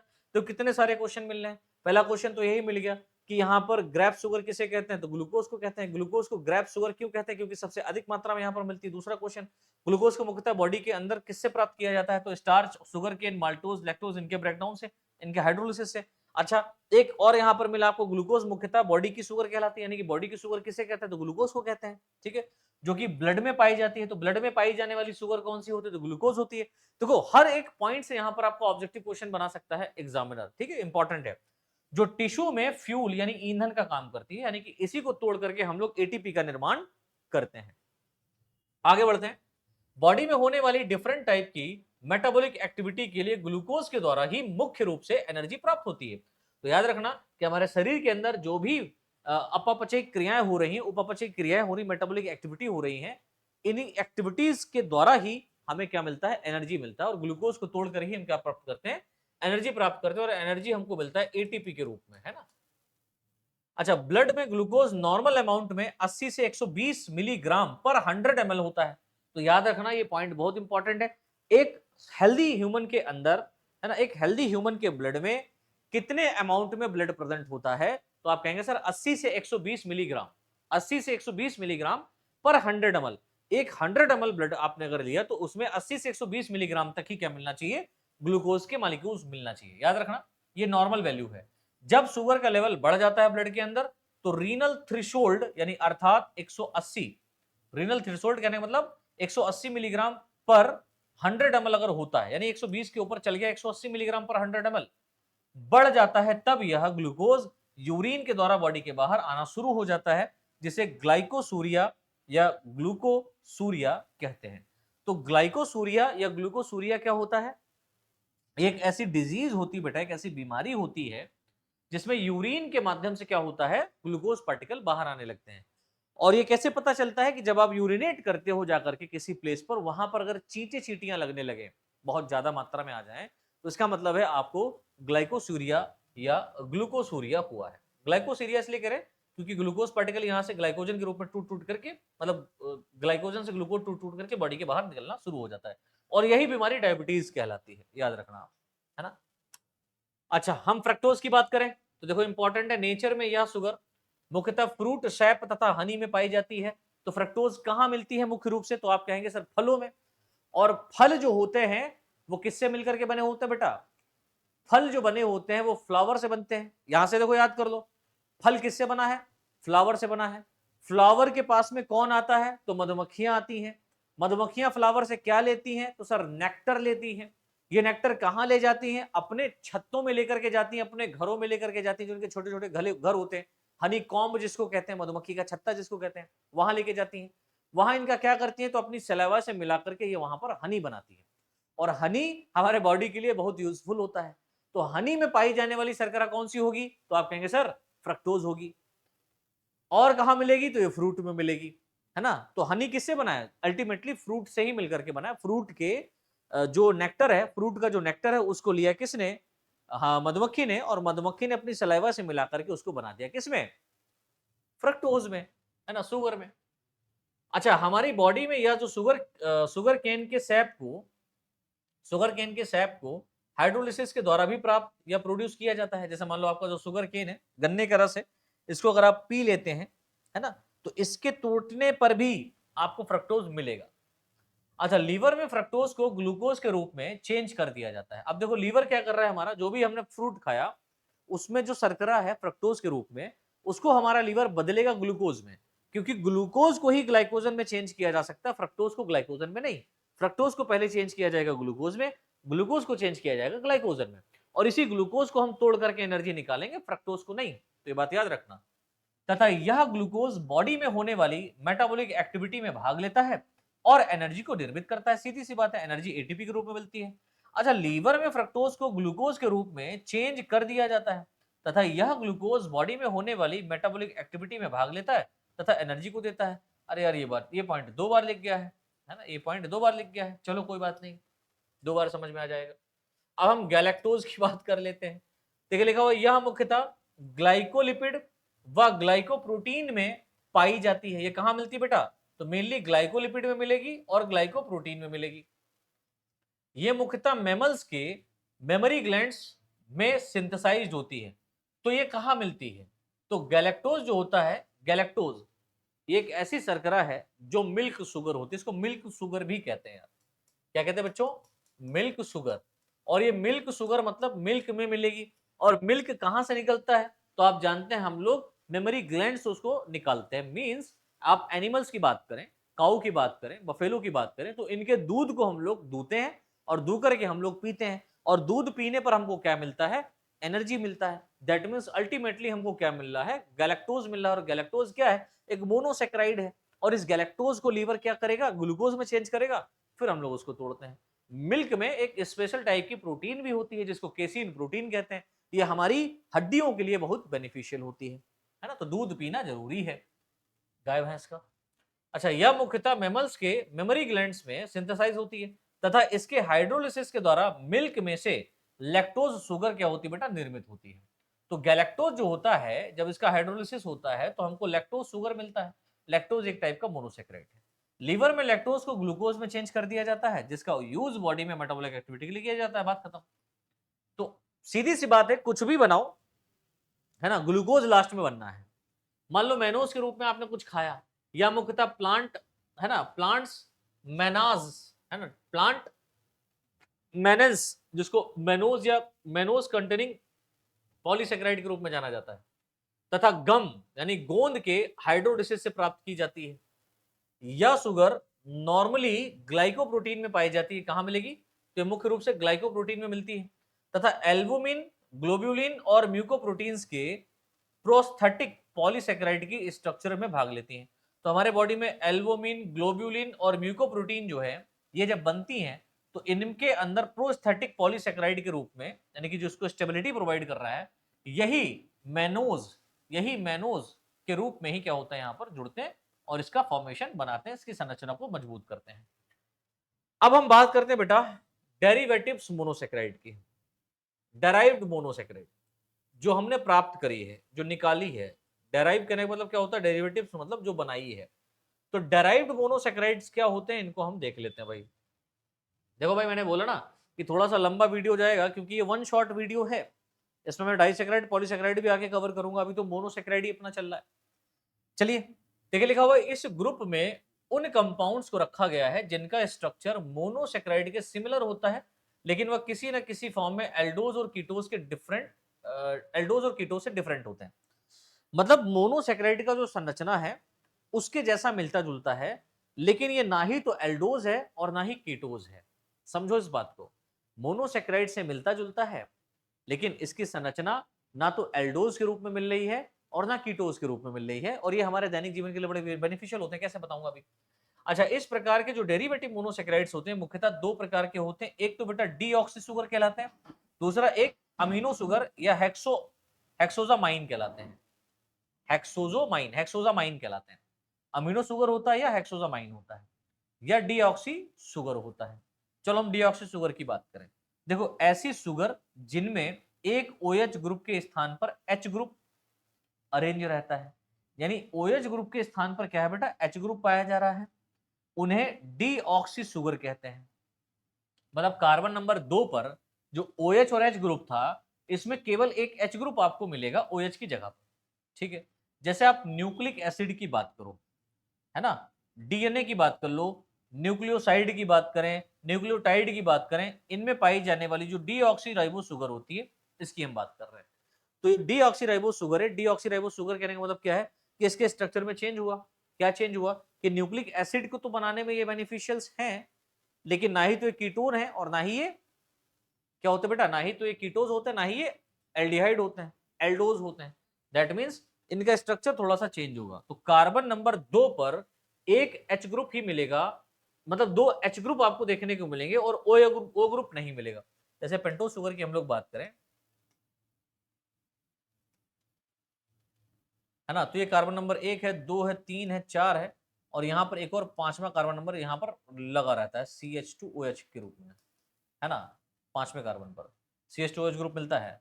तो दूसरे कार्बन पर आप देखेंगे H ग्रुप और H ग्रुप यहाँ पर मिलता है, यहाँ पर O नहीं होता, यहाँ पर OH H ग्रुप होता है, यहाँ पर OH H ग्रुप होता है, यहाँ पर H OH और H ग्रुप होता है, यहाँ पर CH2OH ग्रुप लगा ही हुआ है। ठीक है ना। तो आप क्या देख रहे हैं कि कार्बन नंबर 2 पर बेटा यहाँ पर ऑक्सीजन नहीं है, तो डीऑक्सी राइबोस शुगर ये कहलाती है स्पेशली। ठीक है, और ये डीएनए आरएनए में आपको डीएनए में देखने को मिलती है, राइबोस आरएनए में नहीं। अब हम बात करेंगे अमीनो शुगर्स की।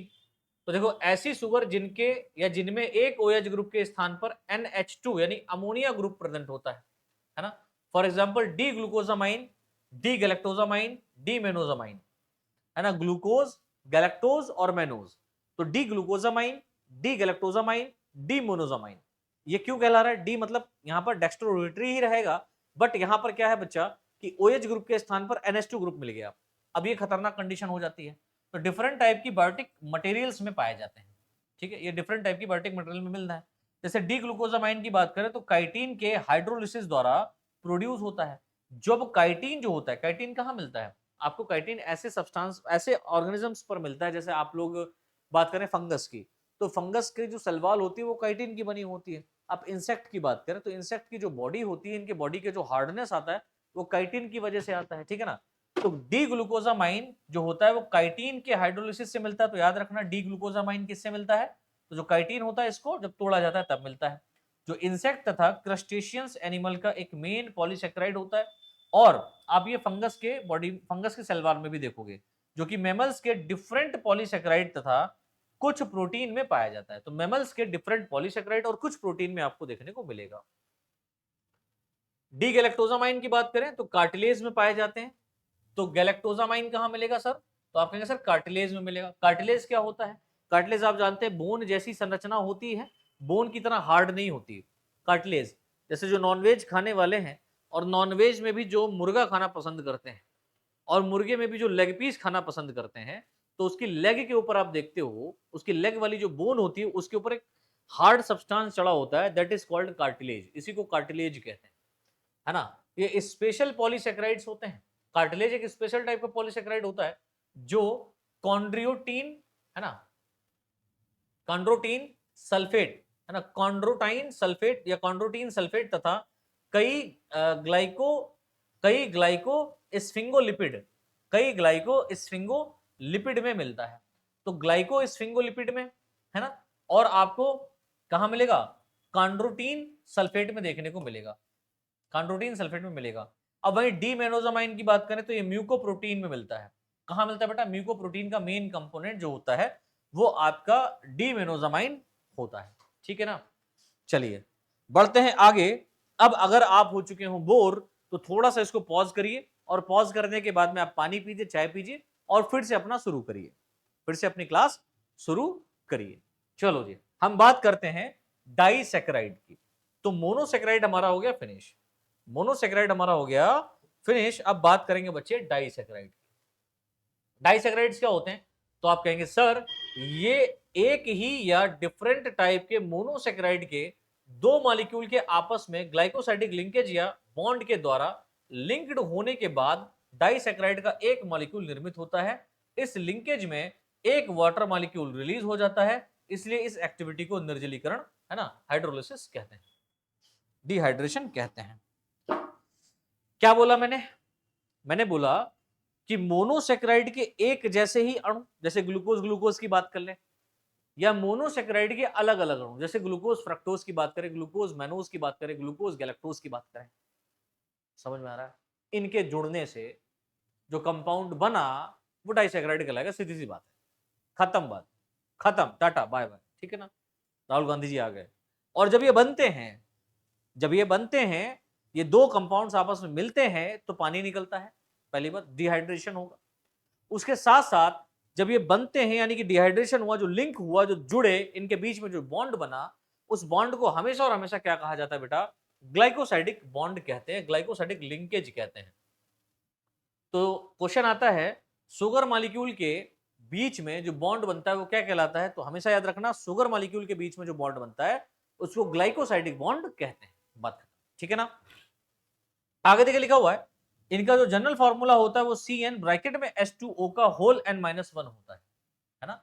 कैसा होता है बेटा? CN H2O का जो H2O है बेटा, H2O का होल n-1 होगा, CN H2O का होल n-1 होगा।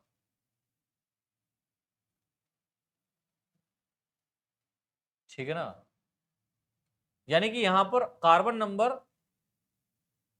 का दुगना हाइड्रोजन नंबर होगा, लेकिन हाइड्रोजन यहां पर आप कार्बन देखेंगे, इस कार्बन नंबर का एक माइनस ऑक्सीजन में होगा, एक माइनस ऑक्सीजन में होगा। मतलब जैसे मान लो C6H12 तो है, लेकिन C6H12O5 कहलाएगा, एक ऑक्सीजन यहां पर कम होता चला जाएगा, है ना, O5 कहलाएगा। क्या कह रहा है, क्या कहला रहा है? देखो भैया देख लेते हैं।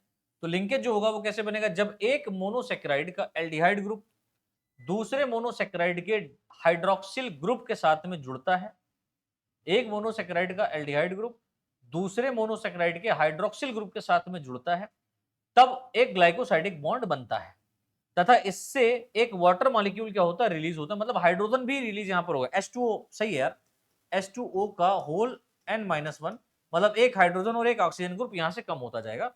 मींस यहां पर क्या हो जाएगा, जैसे मान लो C6H12O6 था, तो यहां पर क्या हो जाएगा? C6H11O5 ये होगा। सॉरी, पहले वाला थोड़ा कंफ्यूजिंग था, दिमाग से उतर गया था। इस टाइप से ये बनेगा इसका फॉर्मूला, ठीक है। तो जिसके फलस्वरूप क्या होता है बेटा? डाइसैकेराइड मॉलिक्यूल रिलीज होता है, जिसके फलस्वरूप डाइसैकेराइड मॉलिक्यूल निकलेगा, बनता है। अच्छा, कुछ मुख्य डाइसैकेराइड मॉलिक्यूल, जैसे हम माल्टोज की बात करते हैं, लैक्टोज की बात करते हैं, सुक्रोज की बात करते हैं। माल्टोज, लैक्टोज, सुक्रोज, MLS की बात करें, किसकी बात करें? MLS की बात करें, और टी की बात कर लें, है ना, ट्री हेलोज की भी बात कर लो, MLST। तो MLST में माल्टोज, लैक्टोज, सुक्रोज और ट्री हेलोज के रूप में पाए जाते हैं। चलो भैया माल्टोज की बात करते हैं। क्या कहता है? देखिए कह रहा है कि यह ग्लूकोज के दो मॉलिक्यूल से बनते हैं जो आपस में कार्बन नंबर 1 और कार्बन नंबर 4 से ग्लाइकोसाइडिक बॉन्ड या लिंकेज के द्वारा जुड़ते हैं। इसके हाइड्रोलिसिस से ग्लूकोज के दो मॉलिक्यूल रिलीज होते हैं, है ना। जब जुड़ेगा तो दो मॉलिक्यूल यहां पर रिलीज होते हैं। हाइड्रोलिसिस अगर आप करोगे, मतलब हाइड्रोलिसिस हो रहा है, जब माल्टोज को आप तोड़ोगे, माल्टोज को आपने हाइड्रोलाइज किया, तो ग्लूकोज का एक मॉलिक्यूल प्लस ग्लूकोज का दो मॉलिक्यूल यहां पर निकला, ठीक है।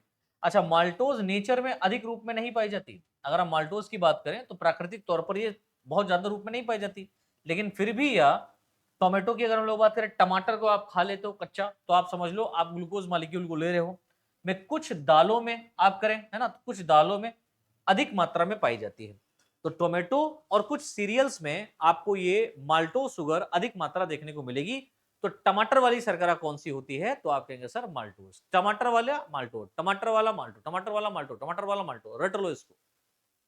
चलो आगे बढ़ते हैं। लिखा हुआ है इस शुगर का ईस्ट के द्वारा फर्मेंटेशन करके जो कि मदिरा, जौ की मदिरा, मतलब आप सीरियल्स की बात करें ना, तो जौ में आपको ये मिलेगा, जौ में आपको देखने को मिलेगा, ठीक है। बार्ले अल्कोहल बनाने में किया जाता है, यानी कि बार्ले जौ की मदिरा बनाने में किया जाता है ना। ये मदिरा बहुत महंगी होती है बेटा, ये वो वाली मदिरा नहीं जो ठेके पे आपको ठर्रा मिलता है 60-70 रुपए का, 80 रुपए का, वो वाला नहीं होता है। ये वाली मदिरा अलग ही होती है, समझ रहे हो? अच्छा, माल्टोज एक प्रकार की रिड्यूसिंग शुगर होती है। तो माल्टोज क्या है? एक प्रकार की बेटा रिड्यूसिंग शुगर होती है, जिसका जनरल फार्मूला C12H22O11 होता है। क्या होता है बेटा? C12H22O11, मतलब यहां पर कार्बन का दुगना है, 6 दूनी 12 और 12 दूनी 24 यहां पर होना चाहिए था, लेकिन इसके जुड़ने पर 2 वाटर मॉलिक्यूल निकला और एक ऑक्सीजन चला गया, तो यहां पर क्या बना, है ना भाई? देखो 2 है ना भाई, ऐसा समझ लो C6H11 हो गया और O5 हो गया। 5 हो गया कि नहीं हो गया? 6 दूनी 12 का यहां पर जोड़ोगे तो 5 5 10 बनेगा जाकर के, लेकिन एक वाली वाटर मॉलिक्यूल निकलेगा यहां पर, ठीक है। तो C6H12O5 का दुगुना अगर आप जब करोगे तो क्या बनेगा? C12H22O11। O11 इसलिए कह रहे हैं क्योंकि वाटर मॉलिक्यूल एक ही निकलेगा और एक वाटर मॉलिक्यूल में एक ऑक्सीजन जाएगा। जब एक ऑक्सीजन यहां से जाएगा और एक ऑक्सीजन यहां से, मतलब एक ऑक्सीजन निकलेगा इन दोनों में से मिलकर के, तो ऑक्सीजन जो मतलब एक ऑक्सीजन जो होगा वो इनके बीच में कुछ इस तरीके से मिलेगा, जैसे C6H12O11 यहां पर ऑक्सीजन रहेगा, फिर यहां पर C6H11 है ना, C6H11 और O11 जाएगा, C6H11 जाएगा, O11 यहां पर ऐसा नहीं, यार गड़बड़ हो जाएगा इसका मतलब जब आप स्ट्रक्चरल फार्मूला देखोगे तो वहां पर मैं समझाऊंगा। आगे बढ़ते हैं। लैक्टोज की अगर हम लोग बात करें, किसकी बात करें बेटा? लैक्टोज की। तो लैक्टोज क्या है सर? मिल्क शुगर है, सीधी सी बात है। इसे मिल्क शुगर भी कहते हैं, जो कि केवल मेमलियंस की मेमोरी ग्लैंड्स में ही प्रोड्यूस होते हैं, जिनकी मात्रा मिल्क में केवल 5% होती है। हम मिल्क ले लेते हैं किसका? मैमल्स का, और हम पीते हैं दूध अपनी सेहत के लिए मात्र 5% के लिए, लेकिन पीना जरूरी है भैया, केसिन प्रोटीन भी होता है। अच्छा, इस शुगर के हाइड्रोलिसिस से एक ग्लूकोज और एक आपको गैलेक्टोज देखने को मिलेगा। एक ग्लूकोज मॉलिक्यूल निकलेगा बेटा और एक गैलेक्टोज मॉलिक्यूल आपका यहां पर रिलीज होगा, इस बात को याद रखना। जब कुछ बैक्टीरिया के द्वारा इस शुगर का फर्मेंटेशन किया जाता है, मान लो ये वाली जो शुगर है लैक्टोज शुगर, इस लैक्टोज शुगर को जब फर्मेंटेशन करा जाएगा, फर्मेंटेशन किया जाएगा, और किसके द्वारा किया जाएगा सर? बैक्टीरिया के द्वारा किया जाएगा। तो क्या होता है? तो लैक्टोज जो शुगर होती है बेटा, वो लैक्टिक एसिड में चेंज हो जाती है। लैक्टोज शुगर लैक्टिक एसिड में चेंज हो जाती है, जिस कारण मिल्क का जो टेस्ट होता है वो सोर हो जाता है, खट्टा हो जाता है, तथा इस क्रिया द्वारा मिल्क कर्ड को प्रोड्यूस हो जाता है। मिल्क जो होता है वो कर्ड में चेंज हो जाता है, मतलब दही में परिवर्तित हो जाता है। तो कुछ गुड बैक्टीरिया हम डालते हैं, वो लैक्टिक एसिड बनाते हैं, मिल्क खट्टा करके क्या बना देते हैं? दही बना देते हैं। दही बनाने का प्रोसेस अलग होता है, कैसे बनता है उस पर एक अलग से हम चर्चा करेंगे। सुक्रोज की बात करें तो देखिए लिखा हुआ है इसे नॉर्मली केन शुगर यानी टेबल शुगर भी कहते हैं। तो टेबल शुगर किसे कहा जाता है? तो गन्ने की शर्करा को कहते हैं, याद रखना, ठीक है। यह शुगर, टेबल शुगर कहने का मतलब बेंच की शुगर, मतलब जहां पर आप बैठ करके खाना खाते हो, डाइनिंग डाइनिंग टेबल शुगर इसको कहते हैं, ठीक है। यह शुगर मेनली केन शुगर या शुगर बीट में, मतलब चुकंदर में अधिकांश रूप में पाई जाती है। इसमें एक ग्लूकोज और एक फ्रक्टोज मॉलिक्यूल पाया जाता है। तो गन्ने का रस आप पियोगे तो उसमें एक ग्लूकोज और एक फ्रक्टोज मॉलिक्यूल मिलेगा। फ्रक्टोज को अल्टीमेटली आपको ग्लूकोज में ही चेंज करना पड़ेगा अपने लीवर के द्वारा, और फिर आप उसका मेटाबॉलिक एक्टिविटी कराओगे। सुक्रोज के हाइड्रोलिसिस से को इन्वर्जन ऑफ सुक्रोज कहा जाता है। जब आप सुक्रोज के हाइड्रोलिसिस करेंगे तो इन्वर्जन ऑफ सुक्रोज कहलाता है। इन्वर्जन ऑफ सुक्रोज चले तो कहलाता है, क्योंकि इस प्रतिक्रिया में आप क्या देख रहे हैं बेटा के दौरान रोटेशन डेक्स्ट्रो से लीवो होता है, यानी डेक्स्ट्रो रोटेटरी से लीवो रोटेटरी क्या होता है? रोटेशन हो जाता है, तथा यह रोटेशन इन्वर्टेज एंजाइम के द्वारा होता है। कौन सा एंजाइम होगा? इन्वर्टेज एंजाइम के द्वारा होता है, नहीं जब तक खत्म नहीं होता, प्राप्त होता है, ठीक है।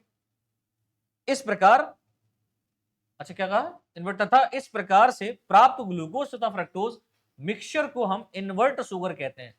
तो ग्लूकोज और फ्रक्टोज यहां पर मिलकर के जो मिक्सचर बना वो इन्वर्ट शुगर कहलाता है, जो सुक्रोज से अत्यधिक मीठी होती है ना, जो सुक्रोज से बहुत ज्यादा मीठी होती है। इस प्रकार की इन्वर्ट शुगर में पाई जाती, हनी में पाई जाती है। तो हनी में आपको इन्वर्ट शुगर देखने को मिलेगी, इसीलिए आप देखते हैं कि शहद ज्यादा मीठा होता है गन्ने के रस से। ट्री हेलोस की बात करें तो यह मुख्यतः इंसेक्ट के हीमोलिम्फ में पाई जाने वाली शर्करा होती है, जो फंगस और ईस्ट में मुख्य रूप से प्रोड्यूस होती है ना। तो फंगस के ईस्ट, फंगस में आप ईस्ट की बात करें मेनली, है ना, इनमें आपको ये निर्मित होती हुई दिखेगी। अब हम पॉलीसेकेराइड की बात करेंगे। किसकी बात करेंगे बेटा, पॉलीसेकेराइड। तो डाई सेकेराइड हमारा हो गया, अब पॉलीसेकेराइड की हम बात करते हैं। देखिए लिखा हुआ है, अर्थ पर अधिक मात्रा में पाए जाने वाले कार्बोहाइड्रेट पॉलीसेकेराइड के रूप में ही होते हैं। मतलब पूरी अर्थ पर जो सबसे ज्यादा मात्रा में कार्बोहाइड्रेट मिलता है वो किस रूप में मिलता है, तो आप कहेंगे सर पॉलीहाइड्रेट के रूप में मिलता है या पॉलीसेकेराइड के रूप में मिलता है, जिनका जनरल फार्मूला बेटा होता है C6H10O5 का होल n। C6H10O5 का होल n मतलब नंबर ऑफ यहाँ पर जो कार्बोहाइड्रेट्स हैं या ग्लूकोज पार्टिकल है या फ्रक्टोज पार्टिकल हैं, ये सारे के सारे अनलिमिटेड फॉर्म में यहाँ पर जुड़ते हैं। अच्छा, हाइड्रोलिसिस की क्रिया द्वारा पॉलीसेकेराइड के एक मॉलिक्यूल से मोनोसेकेराइड के 6 से अधिक मॉलिक्यूल्स प्राप्त होते हैं। यानी एक पॉलीसेकेराइड मान लीजिए अगर कोई है, उसके हाइड्रोलिसिस से आप देखेंगे तो मोनोसेकेराइड के 6 जो है ना मॉलिक्यूल्स प्राप्त होते हैं।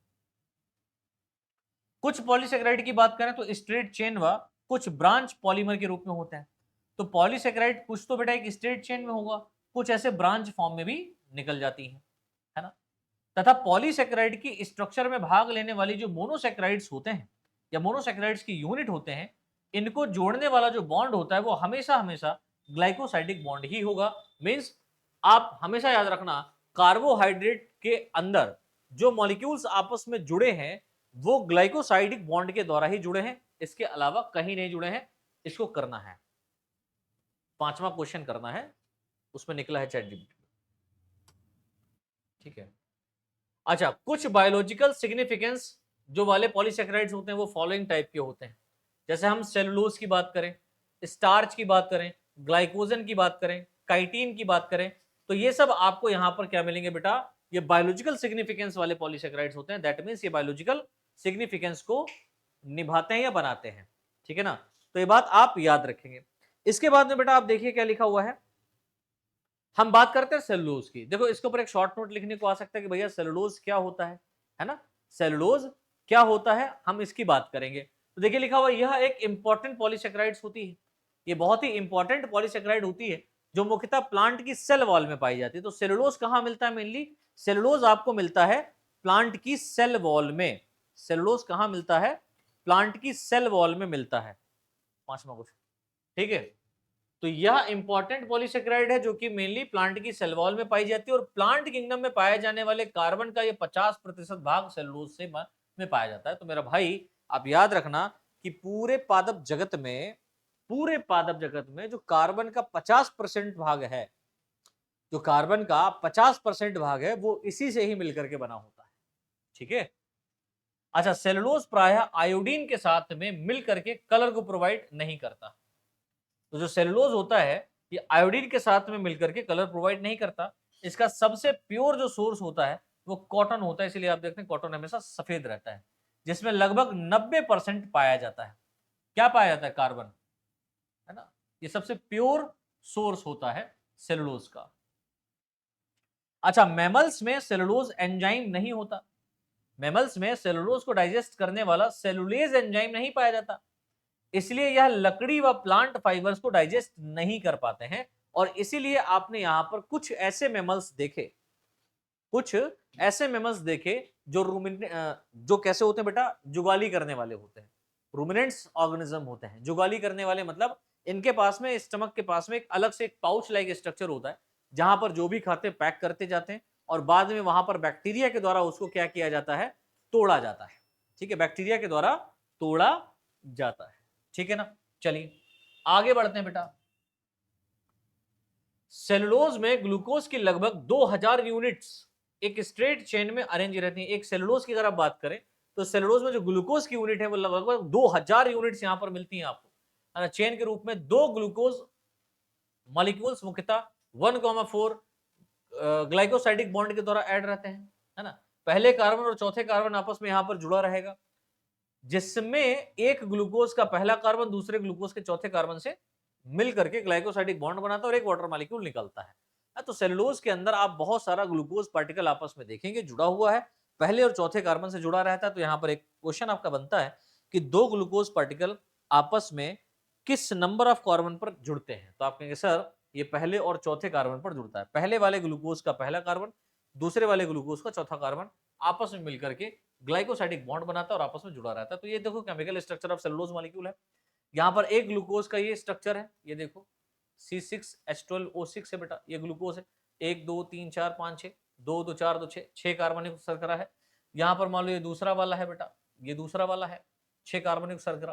तो यहाँ पर ये पहला कार्बन है, ये दूसरा है, ये तीसरा है, चौथा है, ये पांचवा है और ये छठा है बेटा। पांचवा और छठा, पांचवे पे छठा वाला जुड़ा है यहाँ पर, ठीक है। यहाँ पर ये पहला है, दूसरा है, तीसरा है, चौथा है, पांचवा है और छठा है। तो मेरे बच्चे यहाँ पर देखो, पहले वाले ग्लूकोज का कार्बन नंबर 1 पर जो OH ग्रुप था ये कुछ इस तरीके से अरेंज होता है ना। और चौथे वाले मतलब ग्लूकोज नंबर दूसरे पर कार्बन नंबर चौथे पर जो OH ग्रुप है, इसका H ग्रुप और इसका OH का OH ग्रुप आपस में मिलकर के एक वाटर मॉलिक्यूल निकाल देगा और बना देगा ग्लाइकोसाइडिक बॉन्ड, ग्लाइकोसाइडिक बॉन्ड, और आपस में जुड़ जाएगा। तो ये क्या हो जाएगा? डाइसैकेराइड। क्या हो जाएगा? डाइसैकेराइड। तो ये क्या था? मोनोसैकेराइड था बेटा। ये मोनोसैकेराइड है कि नहीं है? ये मोनोसैकेराइड है, ये भी सर मोनोसैकेराइड है। जब मोनोसैकेराइड मिलेगा तो क्या बनेगा? डाइसैकेराइड। डाइसैकेराइड्स, यही तो बनेगा, डाइसैकेराइड बनेगा। अब भैया एक बात बताओ, जब इस तरीके से बहुत सारे मोनोसैकेराइड, ये मोनो है, ये मोनो है, जुड़ जाएंगे अनलिमिटेड फॉर्म में, तो disaccharide convert into the polysaccharide. खत्म बात, पॉलीसैकेराइड हो गया। ये हो गया पॉलीसैकेराइड। इनफाइनाइट फॉर्म में इस तरीके से जुड़े होते हैं। और ये जो भी जुड़े होंगे बेटा, ये कैसे जुड़े होंगे? आप कहेंगे सर ये 1,4 ग्लाइकोसाइडिक बॉन्ड से जुड़े होते हैं। 1,4 ग्लाइकोसाइडिक बॉन्ड से जुड़े होते हैं। इस बात को आप लोग कर लेना दिमाग में फिट, ठीक है। अब इसके बाद हम बात करते हैं स्टार्च की। मंड, ये भी एक प्रकार का पॉलीसैकेराइड है। तो हमारे फूड में कार्बोहाइड्रेट का यह सबसे अच्छा सोर्स होता है। कार्बोहाइड्रेट के रूप में अगर आपको लेना है तो आप मंड को खाओ, स्टार्च को खाओ। सबसे ज्यादा मात्रा में आपको आलू में मिलेगा, है ना। सबसे मोर अमाउंट में कहां मिलेगा? आलू में मिलता है, जो सीरियल्स पोटैटो में आपको देखने को मिलता है ना, सबसे अधिक मात्रा में मिलता है। अच्छा, प्रकृति में स्टार्च वाटर में इनसॉल्युबल होता है, याद रखना। प्रकृति की अगर आप स्टार्च की बात करें, भाई स्टार्च के नेचर की बात करें, तो आलू को पानी के अंदर डाल दो, क्या वो घुल जाता है? नहीं घुलता, लेकिन होता ग्लूकोज यूनिट ही वहां पर है बहुत ज्यादा, लेकिन बहुत कॉम्प्लेक्स फॉर्म में जुड़ा है, पॉलीसैकेराइड के रूप में, इसलिए नहीं टूटता। तो नेचर अगर आप देखें तो नेचुरल स्टार्च वाटर में नहीं घुलते, है ना, इनसॉल्युबल होते हैं। तथा आयोडीन के साथ में मिक्सचर के साथ, यानी आयोडीन के साथ मिलने के बाद में ये एक कलर प्रोवाइड करते हैं, जो कि नीला कलर होता है, तो ब्लू प्रोवाइड कलर करते हैं। तो जो स्टार्च होता है ये आयोडीन के संपर्क में आने के बाद में क्या करता है बेटा? ये ब्लू कलर को प्रोवाइड करता है। इसीलिए आलू छील करके आप रखते हैं तो कुछ समय बाद आप देखो कि वो नीला पड़ जाता है, या उसमें नमक लगा दो तो वो नीला पड़ जाता है, ठीक है ना। चलिए आगे बढ़ते हैं, आगे बढ़ते हैं। तो नॉर्मली स्टार्च दो कंपाउंड्स का मिक्सचर होता है, जिन्हें अमाइलेज, है ना, जिसमें अमाइलेज आप देखेंगे 15 से 20% होगा, और अमाइलोपेक्टिन 80 से 85% कहते हैं। तो भैया स्टार्च जो होता है वो दो कंपाउंड्स का मिक्सचर होता है, यानी एक स्टार्च में आप दो कंपाउंड देखेंगे। एक तो बेटा अमाइलेज होगा, जो कि 15 से 20% तक ही पाया जाता है। दूसरा अमाइलोपेक्टिन होता है, जो कि 80 से 85% तक आपको देखने को मिलता है, याद रखना। आगे बढ़ते हैं, अब बात करते हैं हम लोग ग्लाइकोजन की। किसकी बात कर रहे हैं? ग्लाइकोजन की। एनिमल का स्टोर्ड फूड यही होता है ना, जंतुओं का स्टोर्ड फूड ग्लाइकोजन कहलाता है बच्चे। अब ग्लाइकोजन की अगर हम बात करें, ग्लाइकोजन की बात करें मेरे बच्चे, तो आप कहेंगे सर एनिमल में नॉर्मली स्टार्च का काउंटर पार्ट ग्लाइकोजन होता है। जैसे प्लांट के अंदर आप देखते हैं जो स्टोर्ड फूड मटेरियल यहाँ पर किया गया है वो किस रूप में किया गया है, स्टार्च के रूप में। वही एनिमल को अगर आप देखें तो स्टार्च के जैसा ही ग्लाइकोजन होता है, दैट मीन्स यहाँ पर ग्लूकोज मॉलिक्यूल जुड़े होते हैं आपस में, लेकिन स्टार्च ना बना करके बनाते हैं ग्लूकोज, ठीक है, सॉरी ग्लाइकोजन, जो लीवर तथा मसल्स में स्टोर्ड फूड मटेरियल के रूप में प्रेजेंट होता है, ठीक है, जो कि अल्फा डी यूनिट का बना होता है।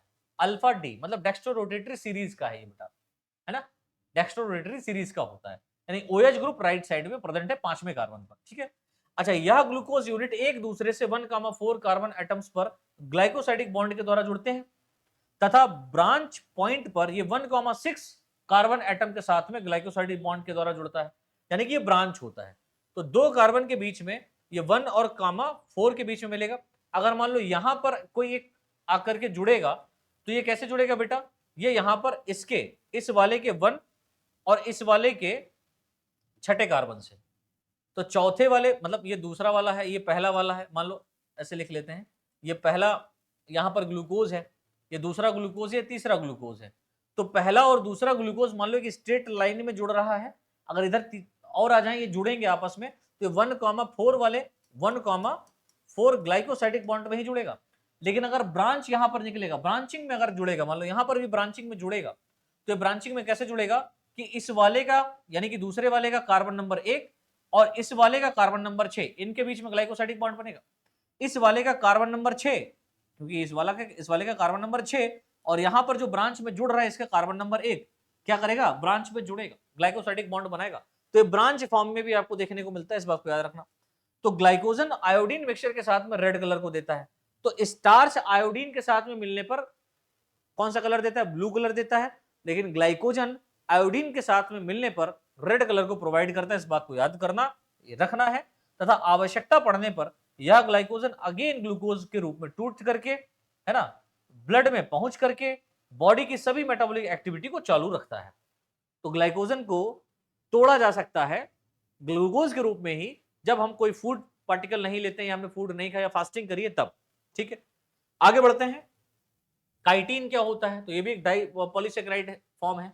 अच्छा, यह इनवर्टिब्रेट्स एनिमल का एक इंपॉर्टेंट, इनवर्टिब्रेट मतलब अकशेरुकी जंतुओं का, है ना, एक बहुत महत्वपूर्ण स्ट्रक्चर पॉलीसेकेराइड के रूप में होता है।